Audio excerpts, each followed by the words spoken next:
Depending on our brothers when that rain came. To lose it all, I stood tall and remained sane. Yo, what's going on? Yes, that was a new intro. Yes, that was me rapping. It is lit. I got my upstanding gentleman in the building. Was that fly, Red? Was that fly? I like it. I like it a lot. I like it a lot. You know. All right. You know, we trying to add to the game. We trying to add. I heard to the little game. 4-bar verse right there. I heard. Hey, I wasn't trying to do too much.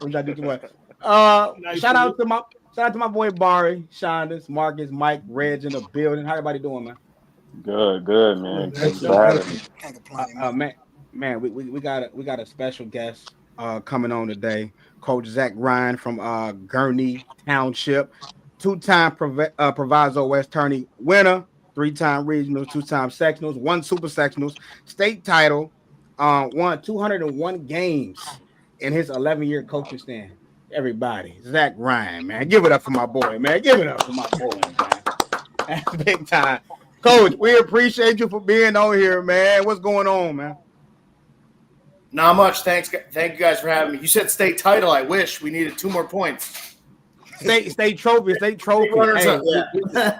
we're gonna definitely get into that. It's big time. I mean, we're gonna jump right into it. My first question is, obviously you coached at Carmel and searching for a job and getting it at Gurnee. Did you see this type of success before taking the job? Obviously, we always put our best foot forward to be better, but did you see this type of success early on in your career?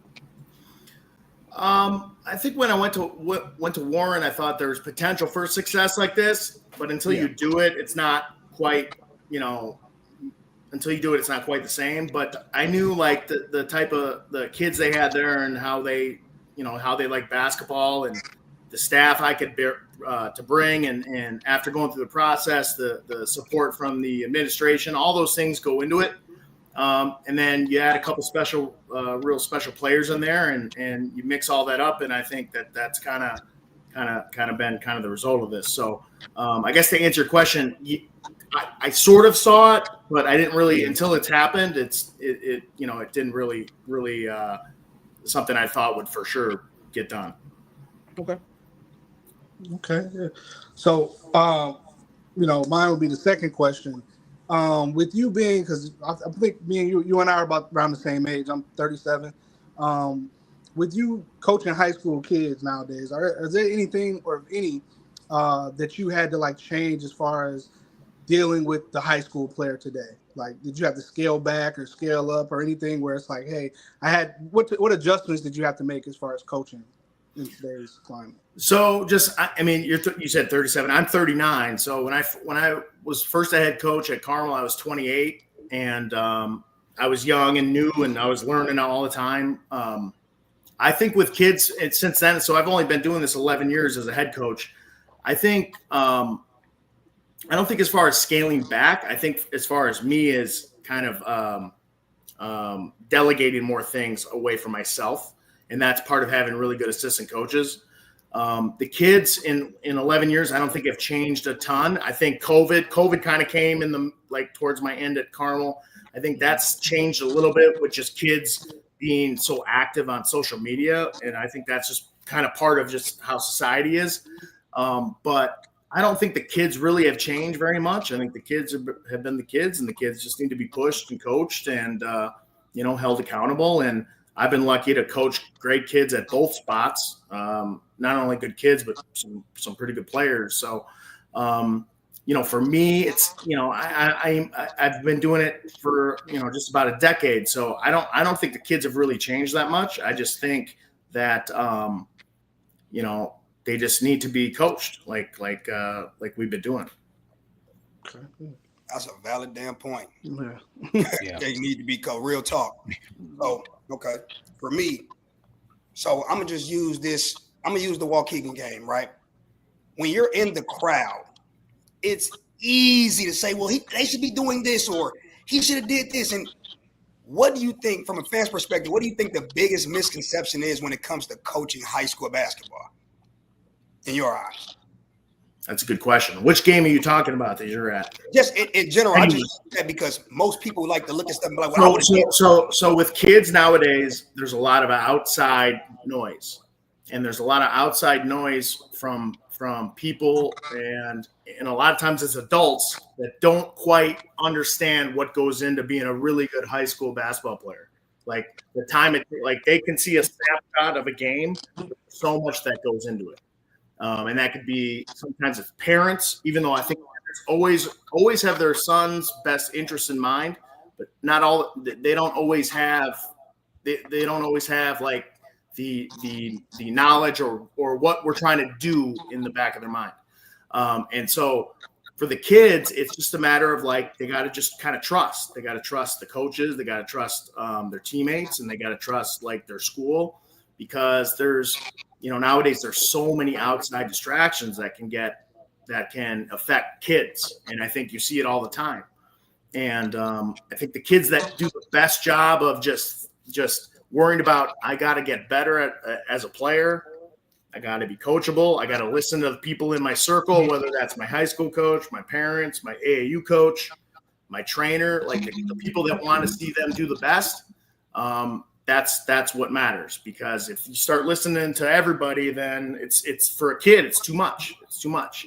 And you get to the point where like you almost kind of feel sorry for the kid, because they're getting so many outside people telling them, you need more shots, you need this, you need that. When they got to just keep their kind of tight circle. We would kind of talk about that all the time. Like keep your circle tight with the people you trust and the people that really legitimately care about you. And like I said, I've been lucky. We've had that. So that's been pretty cool. That's big. I think even with your last year team, with it looked like it was just a cohesion to where like everybody knew what they were expected of, but early on it didn't show. So like what was the turning point in your season last year that you thought, okay, we could be special? Well, I knew all season we could be special, because we were very talented, and we had a good group. But we had some injuries, we had some sickness, and then getting all those guys just together and combining and being able to figure out like being together as a team.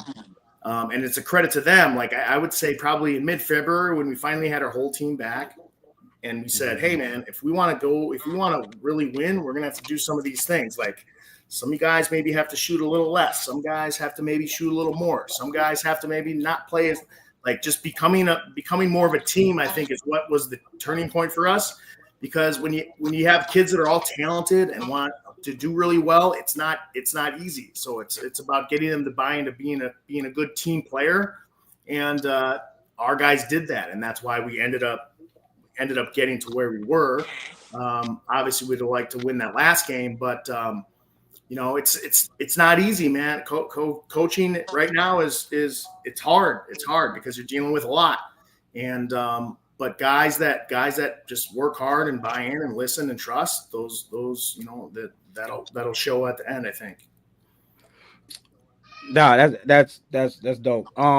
It's not a lot of teams that have won championships going downstate. There's been a few that went down there and tried to get it done. Can you just walk us through the championship game? What was your message?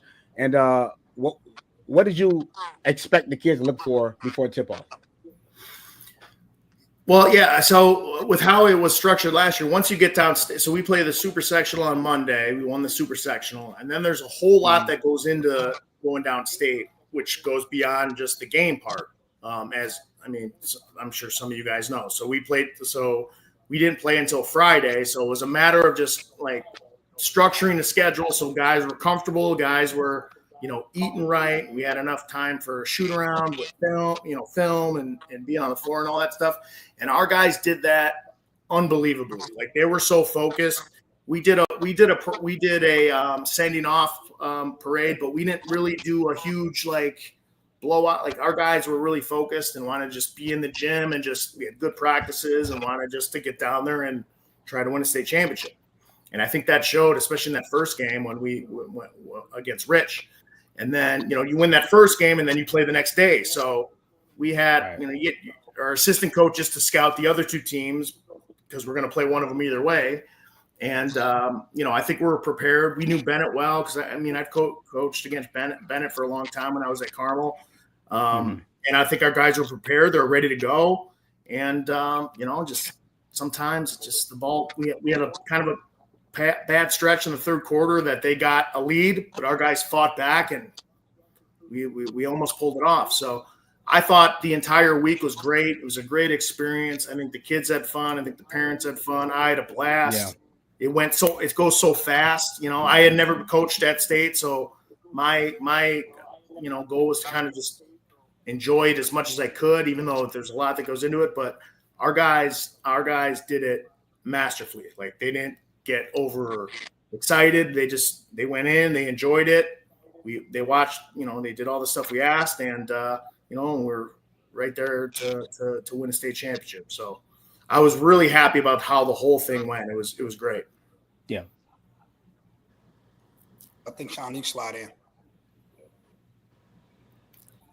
You muted, Sean. You muted. All right, Coach. So first and foremost, the hue was blue. Yeah. The hue was blue, Coach. And do we know why the hue was blue?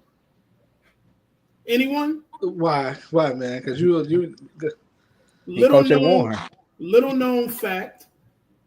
I went to Warren Township High School for the last 2 years of my high school career. I didn't play basketball. I played the ladies and the mic. That's what I did. But I went to Warren, Coach. First and foremost, congratulations.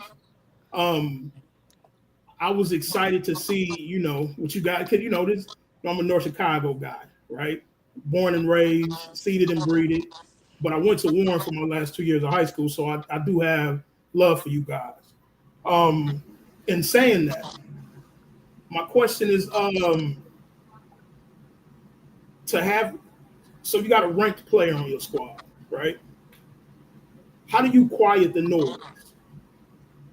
Because I know it's coming from every direction, from the whole NIL thing, the ladies, the streets, the parents, the kind of like what they were saying too, but a little deeper than that. Like, how do you quiet the noise for the kid before he goes out and performs, or before you guys start off on your mission? Mm-hmm. Well, obviously you're talking about Jackson, right? So yes, I'm sorry about that. But so Jackson has a great team around him. I'm just a part of his team. He's got great parents. He's got, obviously, me and our coaching staff. He's got a really good AAU coach. He's got a trainer. So I just try to help him as much as I can to give him my advice. I mean, I was never the elite player he was. I was a Division III basketball player. So I can't relate personally to like the attention he gets and all the things a kid like that goes through. So my job is just to be a voice for him and help him as much as I can, support him. And, and he does a pretty good job of it on its own, because he's a measured kid. He doesn't really buy into it, but there's a lot that goes into it, especially nowadays. And it is what it is. And so my job as his head coach is just to help him, support him, do what I can, give him advice when he needs it, and just support him as much as I can. And it's been great so far. I mean, we're lucky that Jackson's at Warren, and there's been other guys that have decided maybe that going somewhere else or leaving the state is worthwhile. But I think Jackson notices that he's kind of in a special spot. Like, winning Mr. Basketball as a sophomore is pretty rare. Insane. And Gatorade Player of the Year. So and that's just a really cool thing. So I think Jackson's an easy guy to deal with. But my job is just to support him and help him out as much as I can. But he's got a good group of people around him that have his best interests in mind, and he doesn't really get into all the outside stuff, which is a credit to him, not to me. Right. He's the one that he knows that, and that's a credit to him. High character kid. I've heard he was a high character kid, so that's good to know. That's good to hear. I kind of want to backtrack a little bit because this was a thought that I had when watching the championship game. Obviously Bennett Academy ended up winning the game, but I noticed, and I want to see your take on this. At the end of the game, probably like the last 3 minutes, you guys decided to press them, and they couldn't handle it. Was that something that you would like, let's just throw in because we're in desperation, or you were just trying to get the ball back as quick as possible, or you were trying to speed the game up? Or did you notice that it had an effect on Bennett? Yeah, we basically most of the year were kind of a half-court man team. Looking back, maybe as a coach we should have gone to it a little earlier. Maybe it would have made a difference. I have no idea. You always look back and think of things you could do better as a coach, for sure. But it did for sure make a difference for them. I've coached against Bennett so long that even when I was at Carmel and our teams weren't quite as good, we were very small. They're a hard team to press consistently. So at the end, when you're down and you have to because you're down by 8 with 2 minutes, sometimes that can have an effect on the team. Looking back, maybe you throw it in there every once in a while, but they had 2 really good guards that could handle the ball. Our issue was kind of keeping their guys out of the paint, especially the point guard who was getting in the paint and either getting it to one of their big guys or kicking it off for threes. So sometimes when you have to press, it makes a difference because the team you're pressing knows they have no choice. They have to press. So we have to just handle the pressure. So, looking back, we had to we had to do it. Could we have done it maybe at different times throughout the game? Maybe. There's always things you look back at, but like I said, our guys played, they played awesome that game, and we just came up a little short. And I think that's the guys that are coming back have kind of used that as a motivation, because not only getting to the state championship, but just getting to the state tournament's hard, man. There's a lot of things that have to go right. You got to play well. You got to have chemistry. You got to be healthy. You got to have parents on the same page. There's so much that goes into it, and so hopefully we can get back. Yeah. Okay, so I'm gonna mix it up a little bit. So, like you said, we're in a different time now. Like, I graduated in 2010, where the only motivation I needed was, do you want a scholarship? You don't got to tell me to play hard. You don't got to tell me to guard my man. You don't got to tell me to know what my assignment is. How should I say this? How did you get your team to be as disciplined as they were, man? Because there's times in the game where I'm like, all right, they got to answer right now. And they had just come down the court like, yo, we've been here. And some of these guys probably never been here, but it's like they moving as if, hey, go that way. We know what we're doing. Don't get rattled. That's not easy to put that in some kids and for them to do it continuously at the highest levels. Yeah, I would say 2 things. One is the guys I've coached at Warren have played a lot of basketball, and basketball with me there, and basketball before I got to Warren. So they played in basketball for a long time and have been in a lot of those situations. And then the other thing is you got to put them in those situations, whether it be against having a really tough schedule, which this year we had, or putting them in schedules and practice, in situations where they have no choice but to in order to get out of a drill, they have to do something tough, or they have to, hold the ball to get fouled or whatever. So it's just when you're in those situations a lot, because you've been playing basketball a long time, that goes a long way. Even when you get to a stage like the state tournament where none of our guys had been before, they've played so much basketball. We went through a really tough schedule, went through a lot of adversity, a lot of hard things. That, I think, was what made the difference for us. Can you really quick? I know I'm going off topic on somebody, but can you talk to the coaches that's coming up in this game and they're winning regular season games that don't matter? They're in tournaments that it's not developing them. Can you tell them the reason behind these scheduling and the intention on it?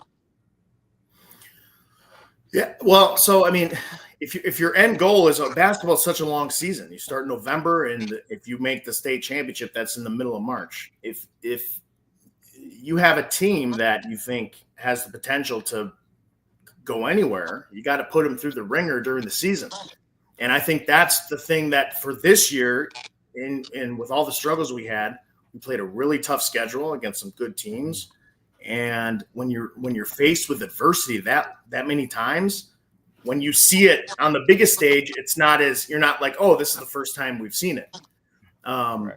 So, and for us, like it'd probably be easier. Like we could have done a softer schedule and maybe gone like 34-5, 4. But is that better for the kids? No, it's better for them to play against really good competition and hopefully it pays off in the end when you're trying to get downstate. So a lot of the, I mean, if you look at the schedules of the teams that made it to state, the 4 teams in 4A, and I'm sure it's the same in 3A, their schedules were loaded. I mean, yeah, it's not so much about our record. It's about when are we playing our best, and you want to be playing your best in March. So that's kind of the model behind it. Like I thought we put our guys through a pretty tough schedule this year, which I think ended up helping us a lot.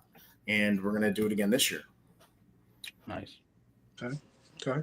And we kind of alluded to it earlier before we actually got on. But I wanted to know this.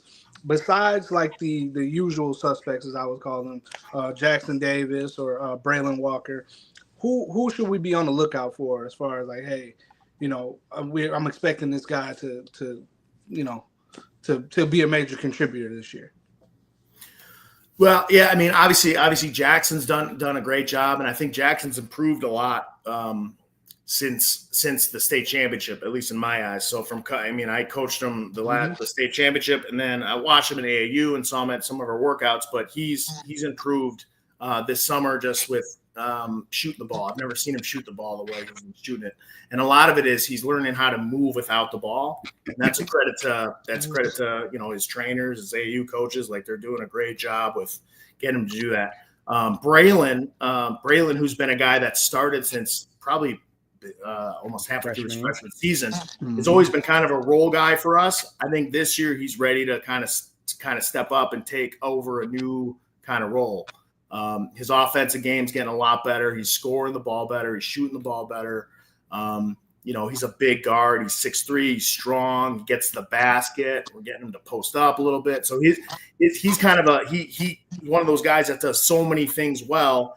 I think this year it's gonna take off for him. I think he's gonna get some more notice more because he's gonna be scoring the basketball some more. After that. Avon King, who's a left-handed guy for us, number 35 in the summer, played a little bit for us this year as a junior. He's kind of an undersized big guy, but man, offensive rebounds like crazy, can score around the basket, had a great summer. He's going to be really good. He had a great AAU season too. He's been a huge difference. He's getting better at kind of screening and roll. He's getting good at working with Jackson and Braylon on like 2-man game. He's getting good around the basket about, making shots. And then we got some other guys. Joel Posh is a guy that's kind of a tall, skinny guy that's been shooting the ball really well for us, who was on our varsity last year. Javen Griffin, who started for us in some games this year, 6'1", like 6 foot, really tough, good on-ball defender, really good role player, can make open shots. And then, Cassius Collins, who's a guy that came back, was with us, and then was at Zion and then came back to us. He's going to be a guy that's going to play a lot for us this year. He's about 6'4", kind of a wing who's gotten a lot better. You always need depth. So there's a long time between now and the season. So we like where we're at. We're small. We're not very big at all, but that's okay. We'll just have to defend well and make shots. But our guys play hard. We got tough dudes, man. Like our guys are tough. They've been through it. So, and they're fun guys to coach. So we know what we got to do to get better, and we're looking forward to the season. Okay. Another quick question, just to bounce off of that, because I'm a Braylon Walker fan. I went to watch you guys play, not last year, but the year before that in Proviso when you guys won the first time. Mm-hmm. And I went to watch you guys play Kenwood, and I watched Braylon Walker guard their best player, who's like 6'6". What did you see from Braylon that made you feel comfortable of making him the defender that he's ended up turning out to be today? Well, I think it came when he was a freshman, my first year when he was a freshman. we were okay. We weren't great, but we kind of knew our coaching staff. We knew we had a plan. And a guy like Braylon at first was, a freshman. It's hard to play varsity basketball around here as a freshman. I mean, it's really hard. And Braylon was skinny, he was young, but Braylon was smart, knew what he was doing on offense and defense, and he was like you said, a really good defender. So we kind of said, let's just throw that dude in there. Let him learn to be a really good defender, and then it'll continue to grow as a player, and then hopefully by his senior year, he's looking to get a scholarship and play in college. And Braylon that's something he buys into. He buys into being a really good defender. And and the thing with him that's unique is he can guard a point guard, he can guard a 4. Like when we won our super sectional, we had him, we put him on Milicic in the second half. We had Jack Wolf on him. Jack Wolf's kind of a bigger guard, more of a forward. And then Braylon got on him and gave him problems. So Braylon's been a great defender for 3 years, and he'll be a great defender next year. I just think now his offensive game is coming around more. And he's in a role where we lose some seniors that were kind of scorers, and Braylon's going to step in and be one of those guys this year. And he showed it this summer with his ability to get to the basket, to make shots, to get his teammates involved. Like he had a really good June. So I think he's a guy that's one of those guys I talked about earlier. Like you knew about, but now you're really going to know about him this year. Glad to hear. All right. I'm gonna say I kind of got a trick question for everybody. I was just thinking about it, right? I'm gonna name 3 things that I want y'all to rank from. I need this first, and then the last one I don't need it. Somebody that's just a freak of nature, athletic dog. Somebody that's just freakishly skilled, might not know what a good shot selection is, but it's going in. Or somebody that has a high level IQ. I might not be the fastest. I might not be the best, but I know how to put everybody in position. I know how to run the offense. I know how to break scheme. I see things coming. Rank those 3. Is the IQ guy, is he good? Is he good? I feel like if the IQ is, if you have a decent IQ, I feel like you can be good. You're going to be good. Are we high school coaches? Good might Last not name. be for the world. They might not like his game. And the question: are we high school coaches? Is this the high school? Right. Let's open it up. Whatever. Let's do high school. Let's do high school. Are they all starters? Is the team you have good, or is the team you have bad? We added everything. If your team's not very good, I'm taking the athletic guy. Okay. If your team is really good, I'm taking the high IQ guy. Yeah. Okay. If your team's in the, I don't know. You always can take the IQ guy. Matters, yeah. But if you're, That's what I was going to say. Yeah. if you're maybe you have a bunch of IQ guys and you got no one that's athletic, I'm taking the athletic guy. Yeah. I mean, my thing is obviously a high school coach, obviously skilled for me, and then college pros, I'm taking the athletic guy. Like, I need you to get out and run, athletic. I mean, you're skilled. Anyone that can shoot the kid. Yeah. Anyone that can shoot, dribble, or pass can play high school basketball. Yeah. They're and most of the time, if there's a guy that's IQ, he's got to be at least pretty good at something. That's what I was going to say. I mean, the IQ is most likely gone. What do you think, P? I ain't heard you, P. I'm going just kind of from what I done seen. I'm gonna rank the IQ guy kind of high because I done seen some, a couple like high IQ guys that wasn't super skilled, like kind of dominated at the level. Because the first name that came to my head when I'm talking about high IQ was Ciola.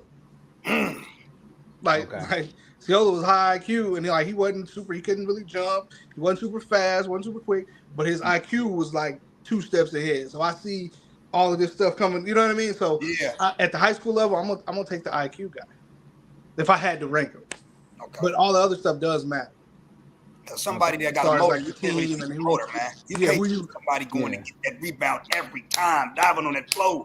Yeah, that ain't sexy.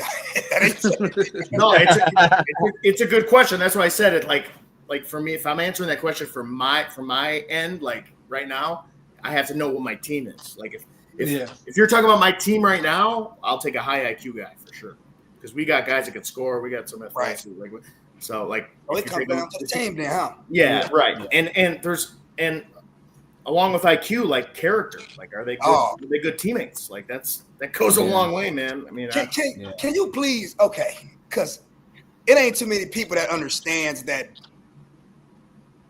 playing at the next level is more than you being good.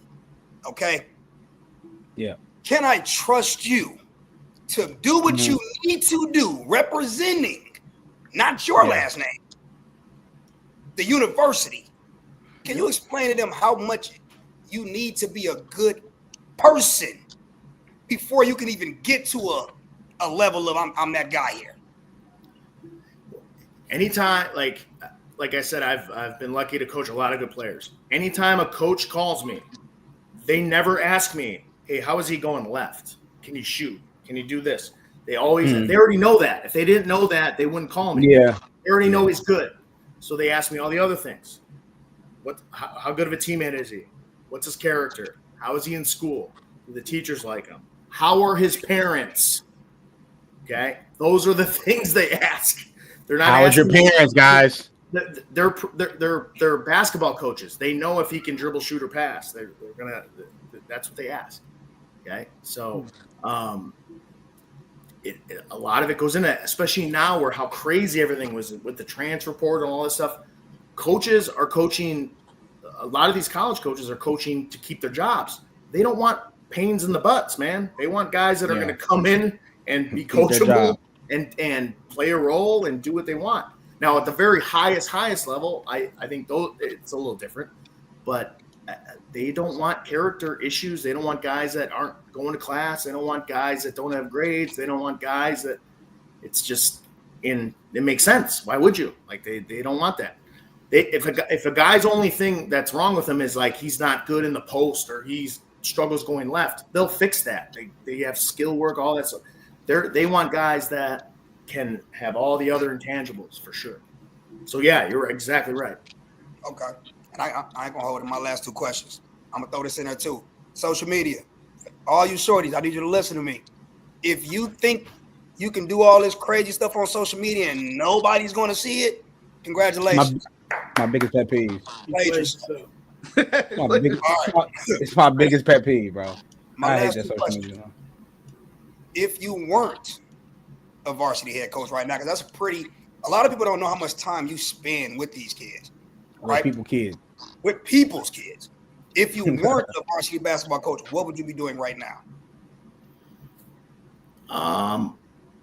Well, I only started coaching when I couldn't play anymore. So I played till I played like Division III college, and then I had a little thing where I could go over to Italy after my senior year, and like no one. I was like, all right, well, I always knew I was going to coach.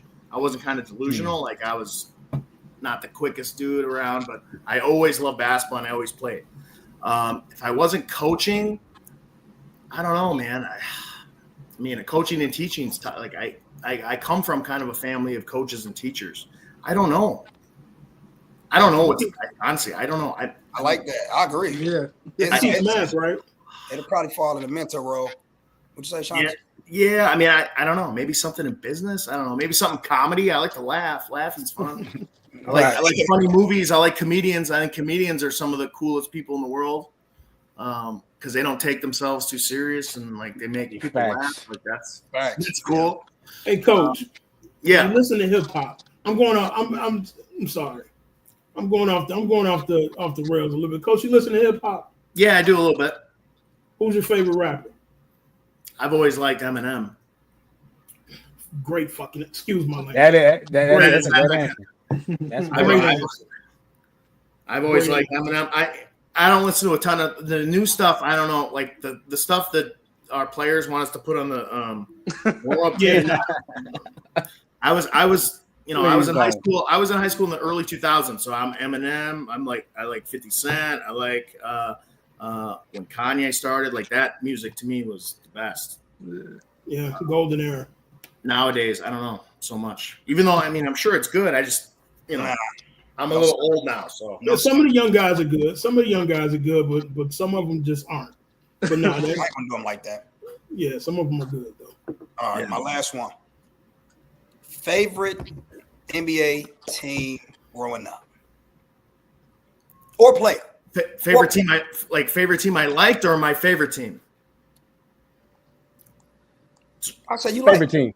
I'm a Knicks fan. I lived till I was in 4th grade in New York, and so my whole dad's side's from New York. So when I was little, we lived in New York. I was little watching the Knicks when they were like the '90s, when Ewing and all those guys, and like when we moved out west during the OJ chase, when the Knicks were playing the Rockets in the finals. So I've just always been a Knicks fan, like my whole life. So it hasn't been that good for me. Shout out to the Knicks. Shout out to Jalen Brunson, man. This last season was awesome. This was so fun. This last little run they had.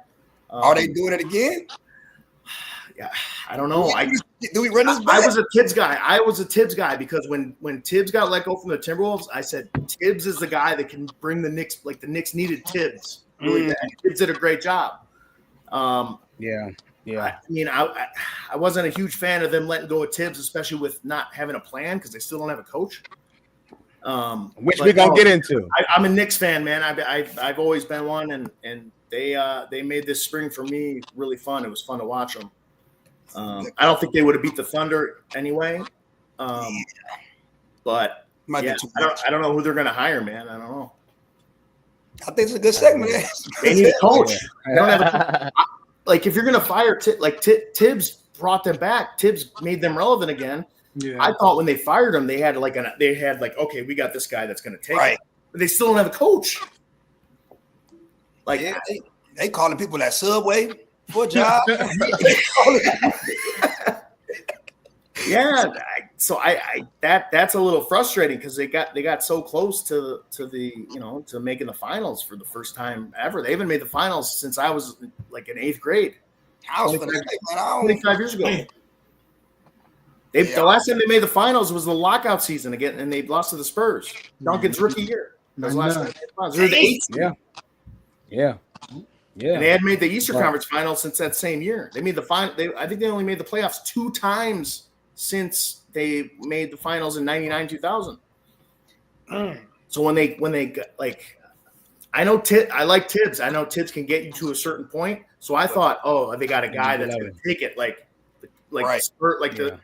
Teams have done that before where the coaches got them to a point, but they're like, we need this another guy. Somebody else to like with the Warriors, Mark Jackson got them far, but then they needed, but now they still don't have a coach for like a month. Yeah. I don't know, man. No. I hope they figure it out. I don't know what they're going to do. Shout out to the Knicks, man. Shout out to Tibbs. Yeah, that's a great segue, Coach. You just snapped with that. I'm not gonna lie, Coach. We appreciate you for answering all those questions, man. That's big, and even to stick around, even bigger, man. So we definitely appreciate that. But switching gears, all right. The New York Knicks does not have a coach, okay, and we're trying to figure out who will be the next coach. And Don Stanley the New York Knicks have reached out to 3-time NCAA championship winning head coach Don Stanley for their head coach position. Now I have a question for the guys here. Is the NBA ready for a woman head coach? Is the NBA ready for a woman head coach? I think they're mature enough. I feel like they're mature enough, but ready? You think these grown men? What you think? In New York? New York? You feel me? No. In New York, no, because just the simple fact that the market and the all the attention and the media that goes there, I think it'd be too much. Like too much is going to be focused on her as a coach and her abilities or inabilities that they'll try to make. I think it'll be too much of a spectacle to do in New York for her, because it'll be the first female coach in history. That's something that's always going to be talked about, and it's going to take so much attention away from the team in the actual game. I think it would be too much in New York. Now, do I think somebody like Don Staley can actually get the job done in the NBA? Absolutely, but I don't think the New York fan base.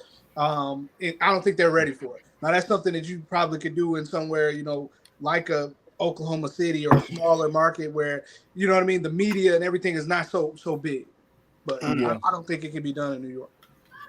You think? I feel you. Yeah, I agree with you, Pete. I think it's more so of like if it was going to happen, it would have been Becky Hammond. She had a perfect setup at the Spurs when Coach Pop, his retirement. She was on his bench for many a years. You would think that once he retired, that she would have slid into that role. It being a smaller market, the expectations not being so high. I just think that like you said with New York, the expectations so high, and on top of that, they're a contending team. You don't want a first-time head coach coming in with a market that big on a contending team, and then also they're trying to defy the odds and do things that's never been done. That's just too much going on in one situation. And the fact that, like with Becky Hammond, like you said, she had been sitting on the bench. She already had the experience. She's probably been around the players. That makes a difference too. No, I agree. I think just obviously the locker room always being dominated by the men. The gender bias thing is still a thing. Just being honest, it's not my thing, but it's a thing. And to your point, I mean, social media is definitely going to take a flack for this. The male fan base is just, I think it's too much pressure. One is in New York, then two, Pete, to the point you made, it never being a thing. So it will definitely override the actual season. Any little thing that'll happen, they're pinpointed to never let it happen again. It's a sticky, tough situation. For any woman that ever try it out and do it, God be with her. But I don't know. I don't think it's a move that the NBA will go towards.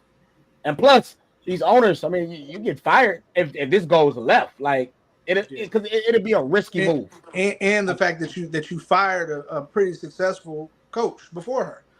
So it's like, hey, then if anything goes wrong, it's like, hey, you fired this guy to put her here, and it'll just, like I said, it'll just be too much of a distraction. 1,000. But look though, but Karl Anthony Towns the oldest person on that team, y'all. What is he? 27? That's correct. So Don tough, bro. Don tough. They still got Philly, bro. Don is tough, and I'm looking at it like I don't feel like she's a really good coach. Like she's a good coach, man. Like there's no doubt in that.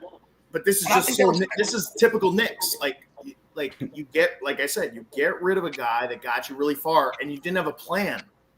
If you want to get rid of Tibbs, great. Then you better have the guy you want that's going to take that job over, because Tibbs brought the Knicks back. And so now it's like a month later, and and maybe I think she could be a really good coach. I have no idea. But like this is just the Knicks being the Knicks, man. This is why I've had stomach aches for like 25 years, man. Hey, Coach Ryan, I got a question for you. Do you being a Knicks fan, is it true that the New York Knicks, like the New Yorkers, hate James Dolan? I know, like, the media makes a big deal about James Dolan, and his ownership. Like, how do y'all feel about him as an owner? It depends, because they're still trying to figure out what happened with Tibbs. They're thinking the rumor is why Tibbs got hired was because Dolan was out in Vegas building that dome. Like, he was a huge part of that. So he wasn't a part of the New York stuff. And so he told Leon Rose and those guys, he said, I'm out, I'll own, but you take care of the basketball operations. And then what they're saying is, well, when that was over, he came back and said, well, then he started talking to the players. And then he said the player, like that's what they're saying. I don't know. I have no idea. I don't think he's a great owner. I mean, the Knicks haven't been good in 20. I mean, they haven't really done anything in 25 years. So, and they've had some terrible decisions for coaches, except Tibbs, and some bad decisions in free agency and stuff like that. That's why it's just like frustrating. What you get, you're one game away from the NBA Finals. You let go of your coach, but then you still don't have a coach. That to me is like, I don't get that. It's backwards. That's why I thought, were they trying to slide Rick Brunson in? I said that a few shows back about trying to get all these coaches that already have jobs. You're interviewing them. Don't make sense. But then again, you want to have a fallback and say, well, everybody said no, so we'll give it to Rick. Rick, you my boy, so I'm not minding that. But that's what I thought. And they were trying to do. I have no idea about any of that. I just thought that when they did that, they had a plan of a dude of either. I thought maybe be Malone from Denver, because he's a New York guy. They had an idea of like, this is the guy, like, we're going to let go of Tibbs, and we got a guy that's going to take him to the next spot. So I was okay with it, but now I'm like, well, no, now you just got rid of Tibbs, and now shit, we got nothing. Hey, as we speak, I see on the ESPN ticker that Mike Brown is set for his second meeting with the Knicks. They're bringing Mike Brown back in for a second meeting. Mike Brown's solid though, but like Mike. New York is a different beast. Yeah, that's the guy. They've interviewed. I mean, he's a good coach too. He's a good coach, but is he like going to be better than Tibbs? Like, I don't know. Yeah, I think Mike Brown's more of the same. Obviously, there's a lot that I have no idea about. I'm a little emotional, so I don't you know. Mike Brown's a great coach, like but yeah, I just think letting go of Tibbs without having a guy ready to bring in. I thought they would have a guy ready right away. Yeah, that was awesome, brother. Soon that's their last day of school. Hurry up, get out. I thought they were going to pivot to Brunson. Honestly, that's really what I thought was going to happen.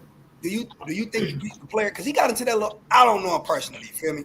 He got into the law altercation, I think about a couple years ago with DiVincenzo, and it was just like, do you think the players would be cool with Joe? Because it's kind of like, bro, it's already your team.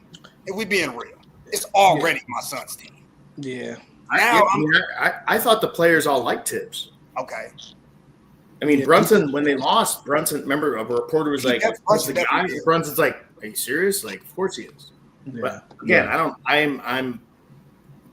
don't know what goes on, obviously, behind the scenes. I was very surprised that they let him go. I understood it if they had the plan, but they didn't have the plan. So, good luck, man. Let's see what they do. Yeah. Good luck. Gotta get back. Gotta shake back though. Tibbs, that can't be the excuse now. Tibbs gone. Yeah. Well, and Tibbs is fine because he's got like 2 or 3 years left on his contract. He's like, Tibbs looking like, man, I'm straight. And I appreciate everybody that's still on here watching us and tune in and live from Instagram, YouTube, and Facebook. Please, can you share this? Get us an algorithm, comment, do the whole nine, man. This next topic, I had to bring it up because I was really loud about this young lady. So now that she's playing well, I got to talk about her as well. Angel Reese makes history with 15 plus rebounds. I think in the last 4 or 5 games, she's been playing well. I think she put up numbers for 21, 15 and 7, 17, 18 and 2, 18, 17 and 6, 10, 19 and 4. Do we think is Angel finally figuring it out, or is it just a few games where luck happens? What are we thinking here? I'm gonna keep it real. I just think, and this is just my take on this. Whenever it's like we talk about women, it's like it come off as hatred for us telling you how we do the boys like this. You missing layups, you dribble the ball off your leg, you doing crazy stuff. Goofy stuff. That don't mean you're not elite. Mm-hmm. Now that you're doing what you need to do, we're gonna give you the same respect. You balling. You're balling. That don't take away from nothing that you're balling. Keep doing this though, because a lot of people try to say, well, and I agree a little bit to a certain extent, it's black and white. Like she can't play at all. Yeah. She can play, but it's like when you have, like, and I get on Westbrook about this. When you have so many stints where you're just doing shit to where it's like, dude, you really can't make a layup. Yeah. It looks bad. And then you trying to say, well, I'm this and and you all on social. Play the game first. I think that's what everybody's missing. People before us played the game first. They did the work first. They got paid. They got the notoriety. Then they became the celebrity. Now it's like everybody coming in, the Neil deals and all that. They're coming in too comfortable. Like I ain't gotta do what y'all want. Who are y'all? To where like, no, you do gotta put in work. You do gotta play hard. So the fact that she's doing it, man, kudos to her. Keep it rolling. And I'm definitely going to see some games. I ain't going. Let's roll. Angel Reese is hooping. I just think too, though, like we got to understand that she hasn't. Her and Caitlin Clark, like all of these young players, they haven't been in the league that long. It's a maturation process. Like we got to allow these women to develop, just like we allow the rookies and the young players in the men's game to develop. I mean, in Sam, you talk about it too. I got a lot of the Chicago Bulls is my favorite team, right? But we have a lot of players on the team right now that can do simple things.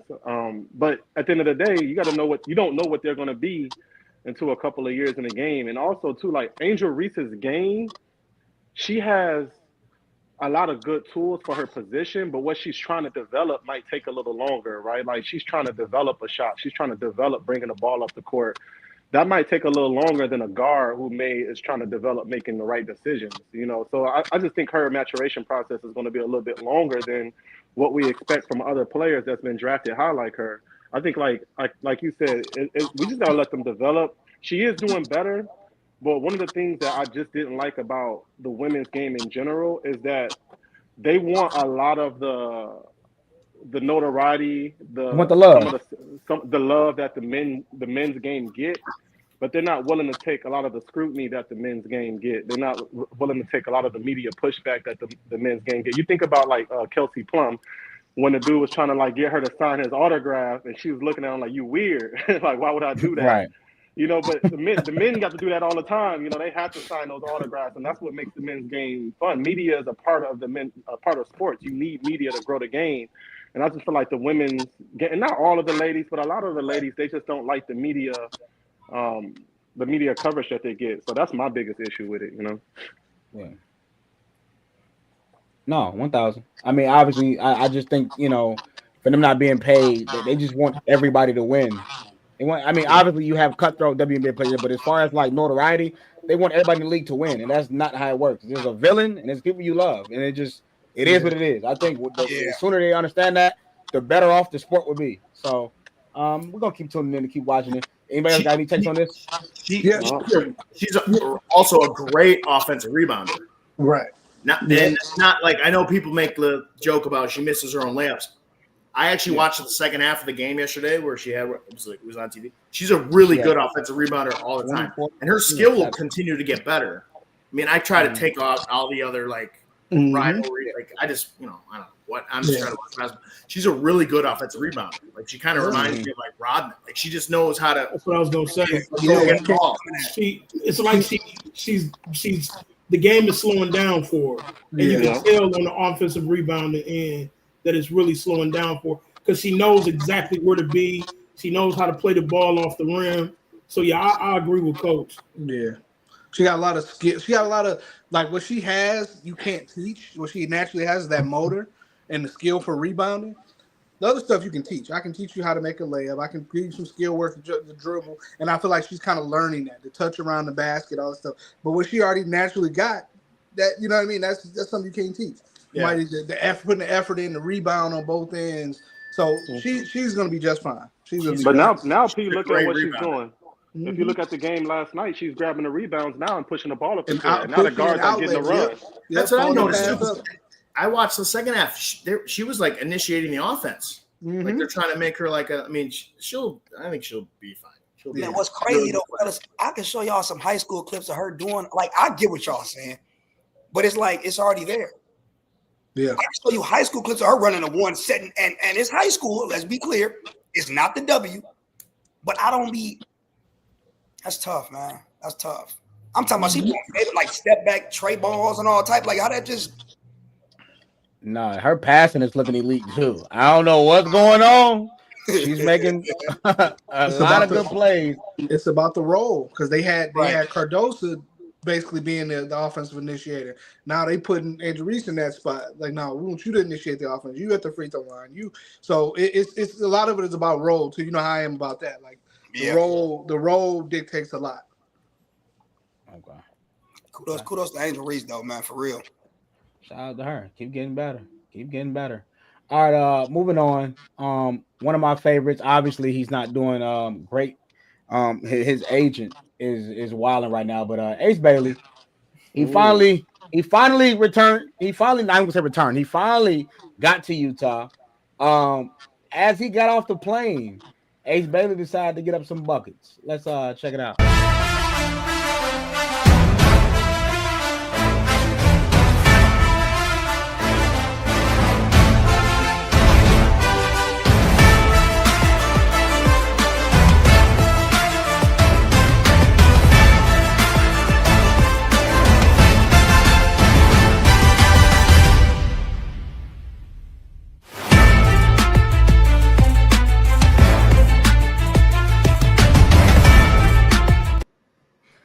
As a media guy, I'm all for the theatrics. I'm all for the motivational music, whatever. However, he was sweating on his armpits. That made me smile a little bit. Because if you were just getting up shots and y'all act like this dude had a whole workout, it would have pissed me off.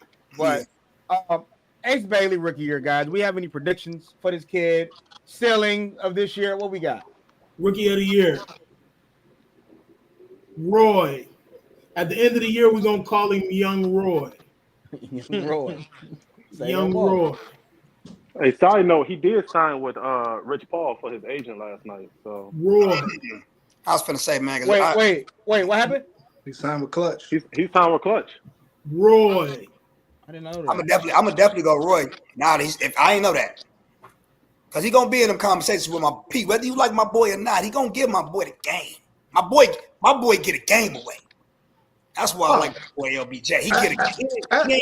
Absolutely. Like He ain't poke holding the game. You want it, but I'm gonna tell you, AJ, why I love that instead of like that. Okay. I was very judgmental on how he was moving, as if you already the god, you already. And I like the fact that he said, you know what? I know what the media thinks. I know what the mass thinks. I'm gonna kill that right now. I want to be in Utah. I'm happy I'm here, and I'm straight off the plane into the gym. So kill all that. I'm here to play basketball. He took the target off his back because it was gonna be. I ain't gonna lie. I think it would have been a Lonzo Ball type situation, man. Like, get on him, Joe. Sick of him. He don't want to. He think he too good already. He picking it. He was kind of making himself a villain, man. And I think what he did by this video, and that was great PR, by the way. It showed like, bro, nah. Regardless of what y'all might think, I'm thankful to be in the NBA, and I'm gonna work hard. Yeah. But Ace not the first player to not want to go to a team. You know, they say Steph Curry didn't want to go to the Warriors. He wanted to go to the Knicks. Did he go to the work? It was about the work. My boy would have been nice. It was the fact, but the They thing said his about it, dad vetoed. Do you remember the Timberwolves took 2 point guards before Steph Curry? They took Johnny Flynn. Rubio. yep, and Ricky Rubio. Rubio, yep. In the first round, 2 point guards before Steph Curry. Yeah.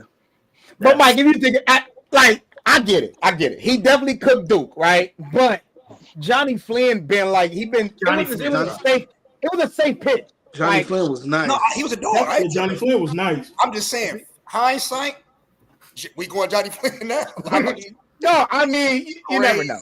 But if I was to go back, I'll pick Johnny Flynn again. Like, I would do it again. Like, if I had to watch him at Syracuse, I'm picking you again. It is. Now, Rubio and stuff, I know he was out there playing pro since he was 17, 16. You ain't gonna pick the I don't care about no passing, Rubio brother. playing against NBA players. We ain't just playing. He been playing against Kobe now. And he became a ping pong ball after a few years. But my guy Ace Bailey, I'm expecting big things for him. I don't know, rookie of the year. I mean, he has the potential to be. It just, to me, I just feel like it's gonna be a different person. I don't know who yet, but I see my guy averaging 15, 5 and 6. 5 and 4. Handling pass the ball. With Utah?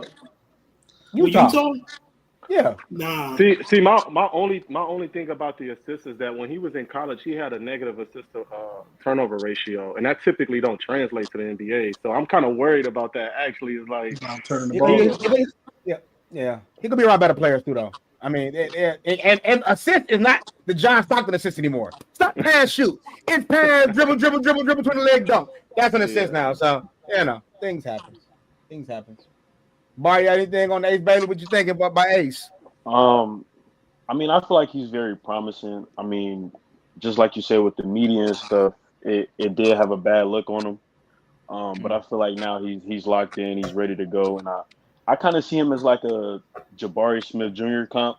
I feel like that's my comp for him right now.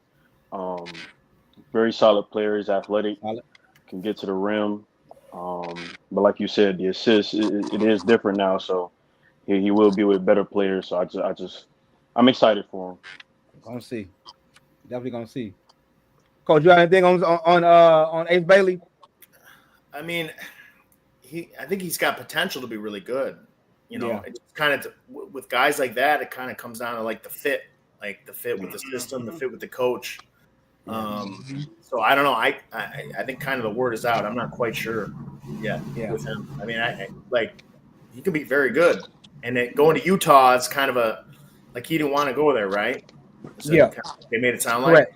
But that might be the best spot, like a good spot for him to go to kind of like develop and be a little bit away from all that stuff. So it's gonna with a guy like that, it's gonna come down to his environment. I think like he has a potential to be really good, but is he coached? Is he listening to the right people? Has he got good teammates? Like I think it'll come down to a lot of that. Is he gonna work hard? Like if he does all those things, then yeah, he can be real good.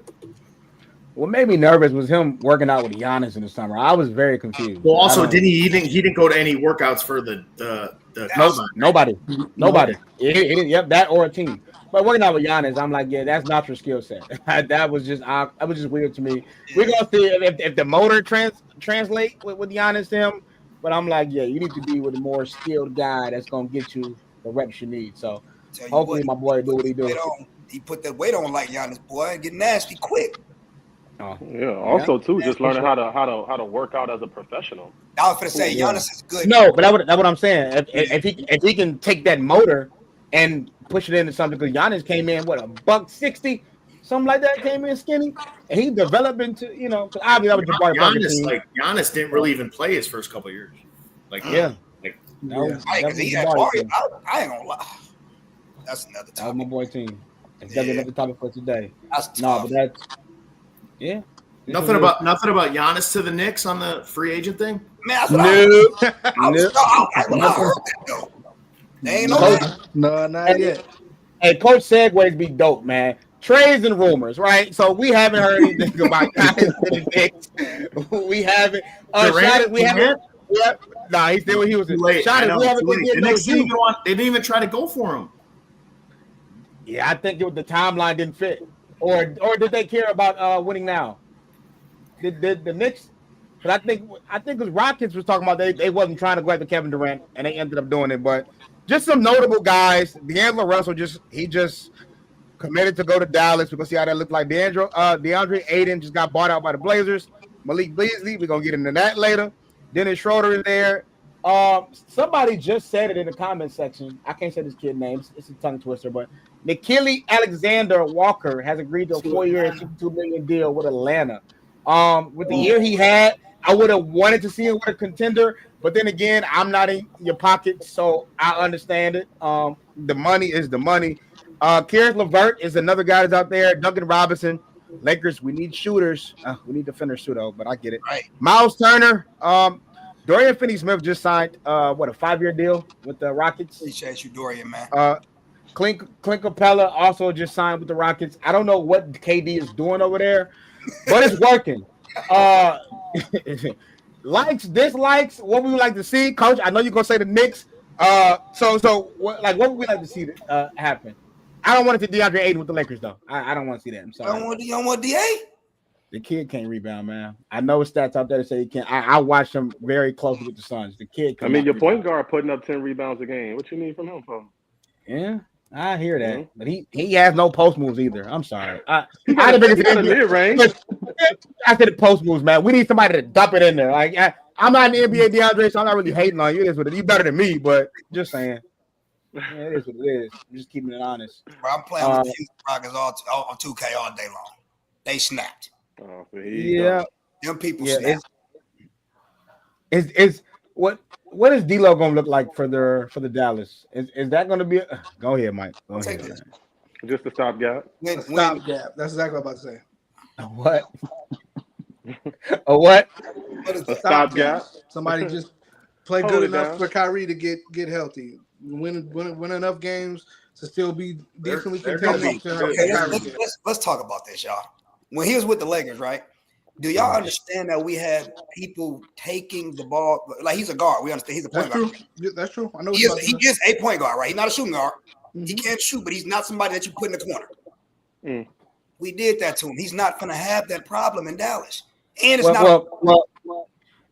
Go ahead, King. Go ahead. You about to go ahead. You know something I don't know, so go ahead. No, I don't know much, but Jason Kidd said that they look forward to putting the ball in Cooper's hand. Which is fine, but it ain't going to be like LeBron. Like, brother. Bron, hey, yo. Everybody stop what you're doing, man. Get your ass in that corner, please. Come on, set that screen. It was too much for D-Lo. And then when he is playing good, here come Austin Reeves playing good. So it's like, bro, it ain't. And then when he mess up, it's like, it's easier to take him out. They gonna let him rock. He gonna rock him.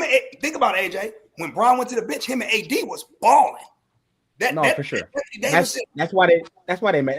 That was another factor. Him already knowing AD and them having that little, whatever they have going on. I don't think they, super nice, but I like that for him. I like that for them. I think him playing with the Lakers and going through what he just went through and getting traded. I think he might have a breath of, he might come in fresh. It's gonna be his third breath of fresh air. We gonna see. Who's better? Who's better, the Mavericks or the Lakers right now? The Mavs, easy. Yeah, Mavs. Yeah, Kyrie ain't playing, y'all. Like, can we stop getting disrespectful? Bron and Luka still playing, but we can't stop a cold, Mike. We talking about the rest. What the rest of the team? Mike, we can't go to cold, Mike. I'm a Luka guy. He got to go. He dropped some weight, guys. Yeah, but he's a professional.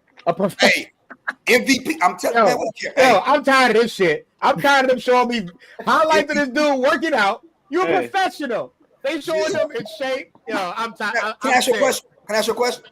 Go ahead. You got the flow. He came to the States, right? America messed him up. No, don't do that. Said the American food. Don't do that. I'm just saying that this whole fake simulation we living in, man. He wasn't doing this for up. Shonda got the purple hue, y'all. He had the purple hue. Let's go. He just got traded. Arguably one of the only players to get moved in your prime. He's in the finals the year before. Y'all got me messed up, man. He about to come back. I'm about to kill y'all. I was giving y'all 30, 8, and that wasn't enough. So here goes 68, and 8. Hold on, Mike. Welcome back, Sean. I like the hue.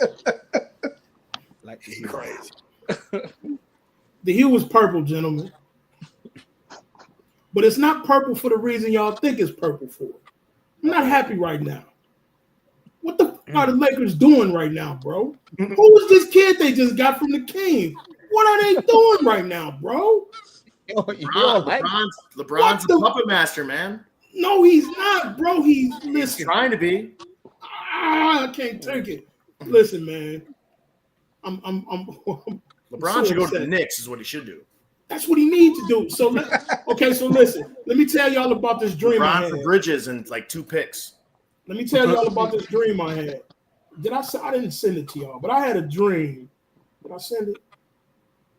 No, I didn't send it. You sent I had a dream, so I woke up at 3:30. I chronicle my drink. I do music. So I'm a weirdo. So I woke up at 3:30 this morning, like I always do. It's weird, but I do. I pray a little bit or whatever. I might read or whatever. But I went back to sleep. The second dream, I had a dream that LeBron James, Steph Curry, and Draymond Green was sitting on the same bench in Golden State attire. And Jimmy Buckets and Kuminga were Lakers. Fucked me up, bro. Is that even possible, though? The Lakers don't... Coach. Do they have enough money for that? To do that? Nah. They do. They can only get Jimmy Butler. They can't get both. Hold up, Coach. You said you listened to old school music. What did Biggie say? It was all a dream. Your second dream. Yo, so not Sean, but my boy John Pierre Hobbs, I told him to keep me updated. Free agent. Y'all know this my guy. Luke Kennard has agreed to a 1-year, $11 million deal with the Atlanta Hawks. I don't know what Atlanta doing, but the Hawks making moves. AJ, what's going on? Karis LeVert is in Detroit now. He signed a 2-year deal with Detroit. They signed him instead of Malik Beasley. Mm-hmm. Whoa! Yeah, because he's not betting on games, right? Right. Right. Did that actually come true? Was that actually proven? No, it's still allegedly. He's been investigated. We're gonna take our foot off my boy Rozier neck though, because he was selling, but they gave him he good. I hope it's not true. That's a great pickup, dude. That is. Yeah, that's a whole bucket off the bench. Roberta bucket. I mean, who they shooting guard? Tim Hardaway, yeah. Oh, at least until Jaden Ivey get back. So Jaden Ivey. You probably won't care to put off the bench than Tim Hardaway, so I'll probably keep Karis on the bench. No, that's big. I mean, do LeBron? Do he just take the little vet minimum and go to Cleveland, or do we go? LeBron ain't taking no minimum. Can't take the minimum. He locked in now. I know, man. I'm just trying to figure something out for my boy. Stay with the Lakers. Let's scare everybody. Act like we trying to leave, and we're gonna get somebody soon, man. Somebody for the. And let me tell y'all something.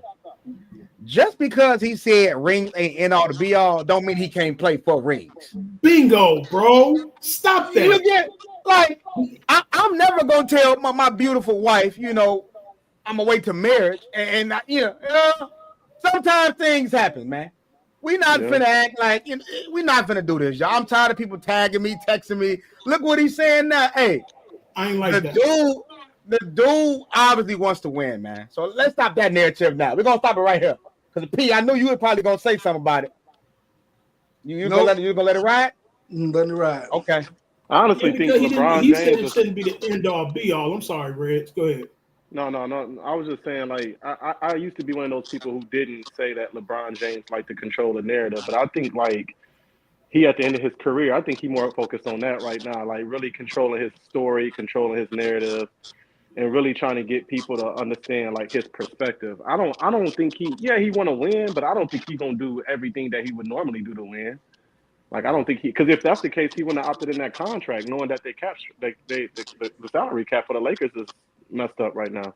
Right, because it's something to it. Because I mean, if I'm not mistaken, this is the first time he opted into a contract when he had that option. Normally, he just +1 get on about the way. Do a 1+1 team option. Yeah, player option. Whatever he do. I wonder what the play is. Oh no, the Lakers is 6. Whatever he do, he getting one of these.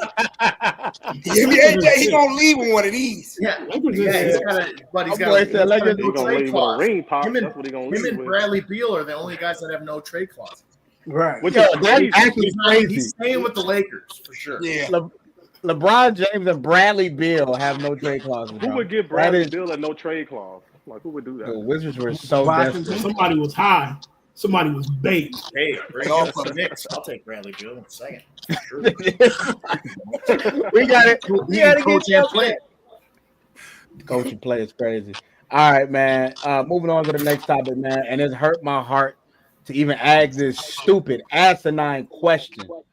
Is it time for LeBron James to retire? Obviously, I mean, like even things have come out. LeBron James is uncertain about the current Lakers roster, and then he signs with them. It blows my mind, man. I don't know. Is it time for LeBron James to retire? I don't agree with this question, ladies and gentlemen. I'm just asking. Can I take the fanness out of it and be honest? Please. No, keep the fanness in it. You keep the fanness in it. Brother, walk away with your head high, man. We don't need you getting ACL, Achilles, brother. You did it. You've been amazing to the sport of basketball. It's gonna hurt to see him not up. And Raiders gonna go down. All this shit y'all been talking about, had nothing to talk about for the next 40 years. So congratulations for y'all missing out on greatness. That's y'all fault. Y'all don't deserve him no more.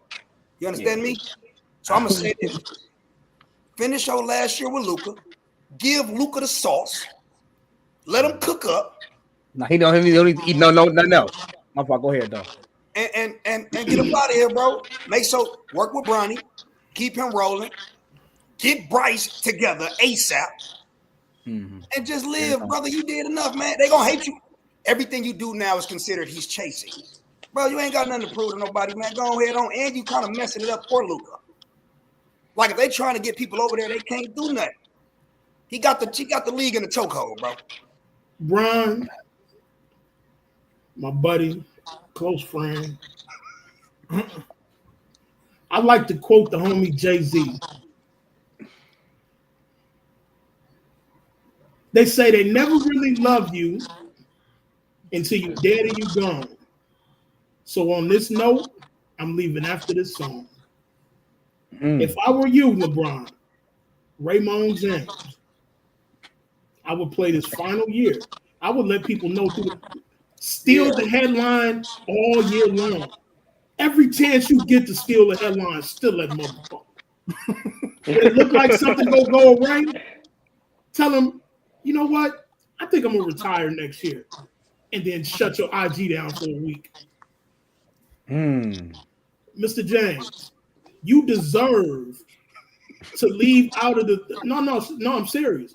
Mr. James, you deserve to walk away however you want to walk away. Do it like Michael did. Send the facts, nigga. That was the first time. All right, y'all. That's what I would do. I'll send the facts. I'll put up a post and say, all right, y'all. I'm done. Mr. King James, win one more with Luka. I'm with my boy Mike.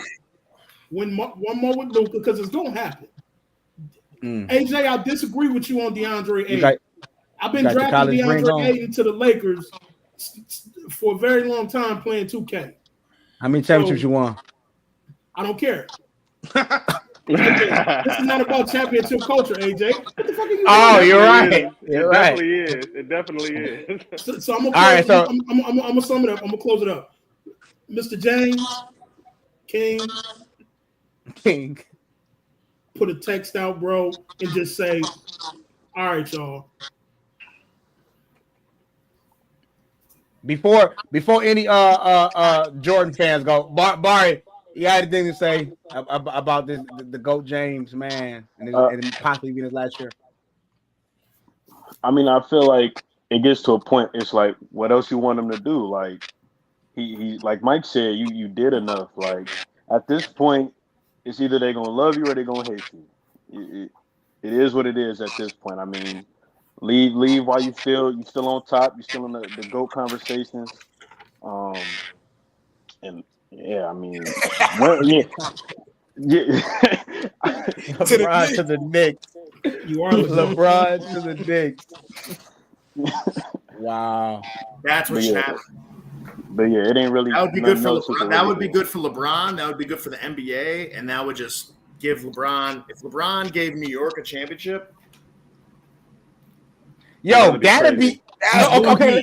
So LeBron gave New York a championship. He's 1B. I was going there. So he's still not the GOAT. 1B. He's not even 2. He's 1B. All right. So I wouldn't do it. I wouldn't do it because he wants to be the GOAT. I wouldn't do it. Oh, that's a raw deal. That's a raw deal. If Bron went to the New York Knicks, he would be this year and won a championship at 41 years old. 1B? Oh man, get the hell out of here!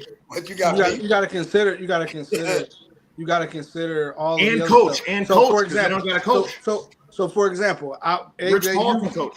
AJ, you said this. You said if KD go win a championship in Houston, it's not gonna help his legacy much. So how is that different for LeBron?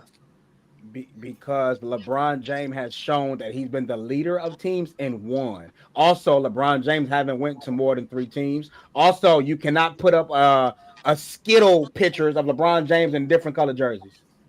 Well, you went back, so you didn't go to 3 different teams, but you went back to 3 different teams. You went to the same team back. And the ultimate goal, I won everywhere. P. Okay. P. I don't of the late great Teddy Pendergrass. I think I better let it go. Let it go. Yeah, I'm not even gonna get into that. But as far as LeBron retiring, I don't think that.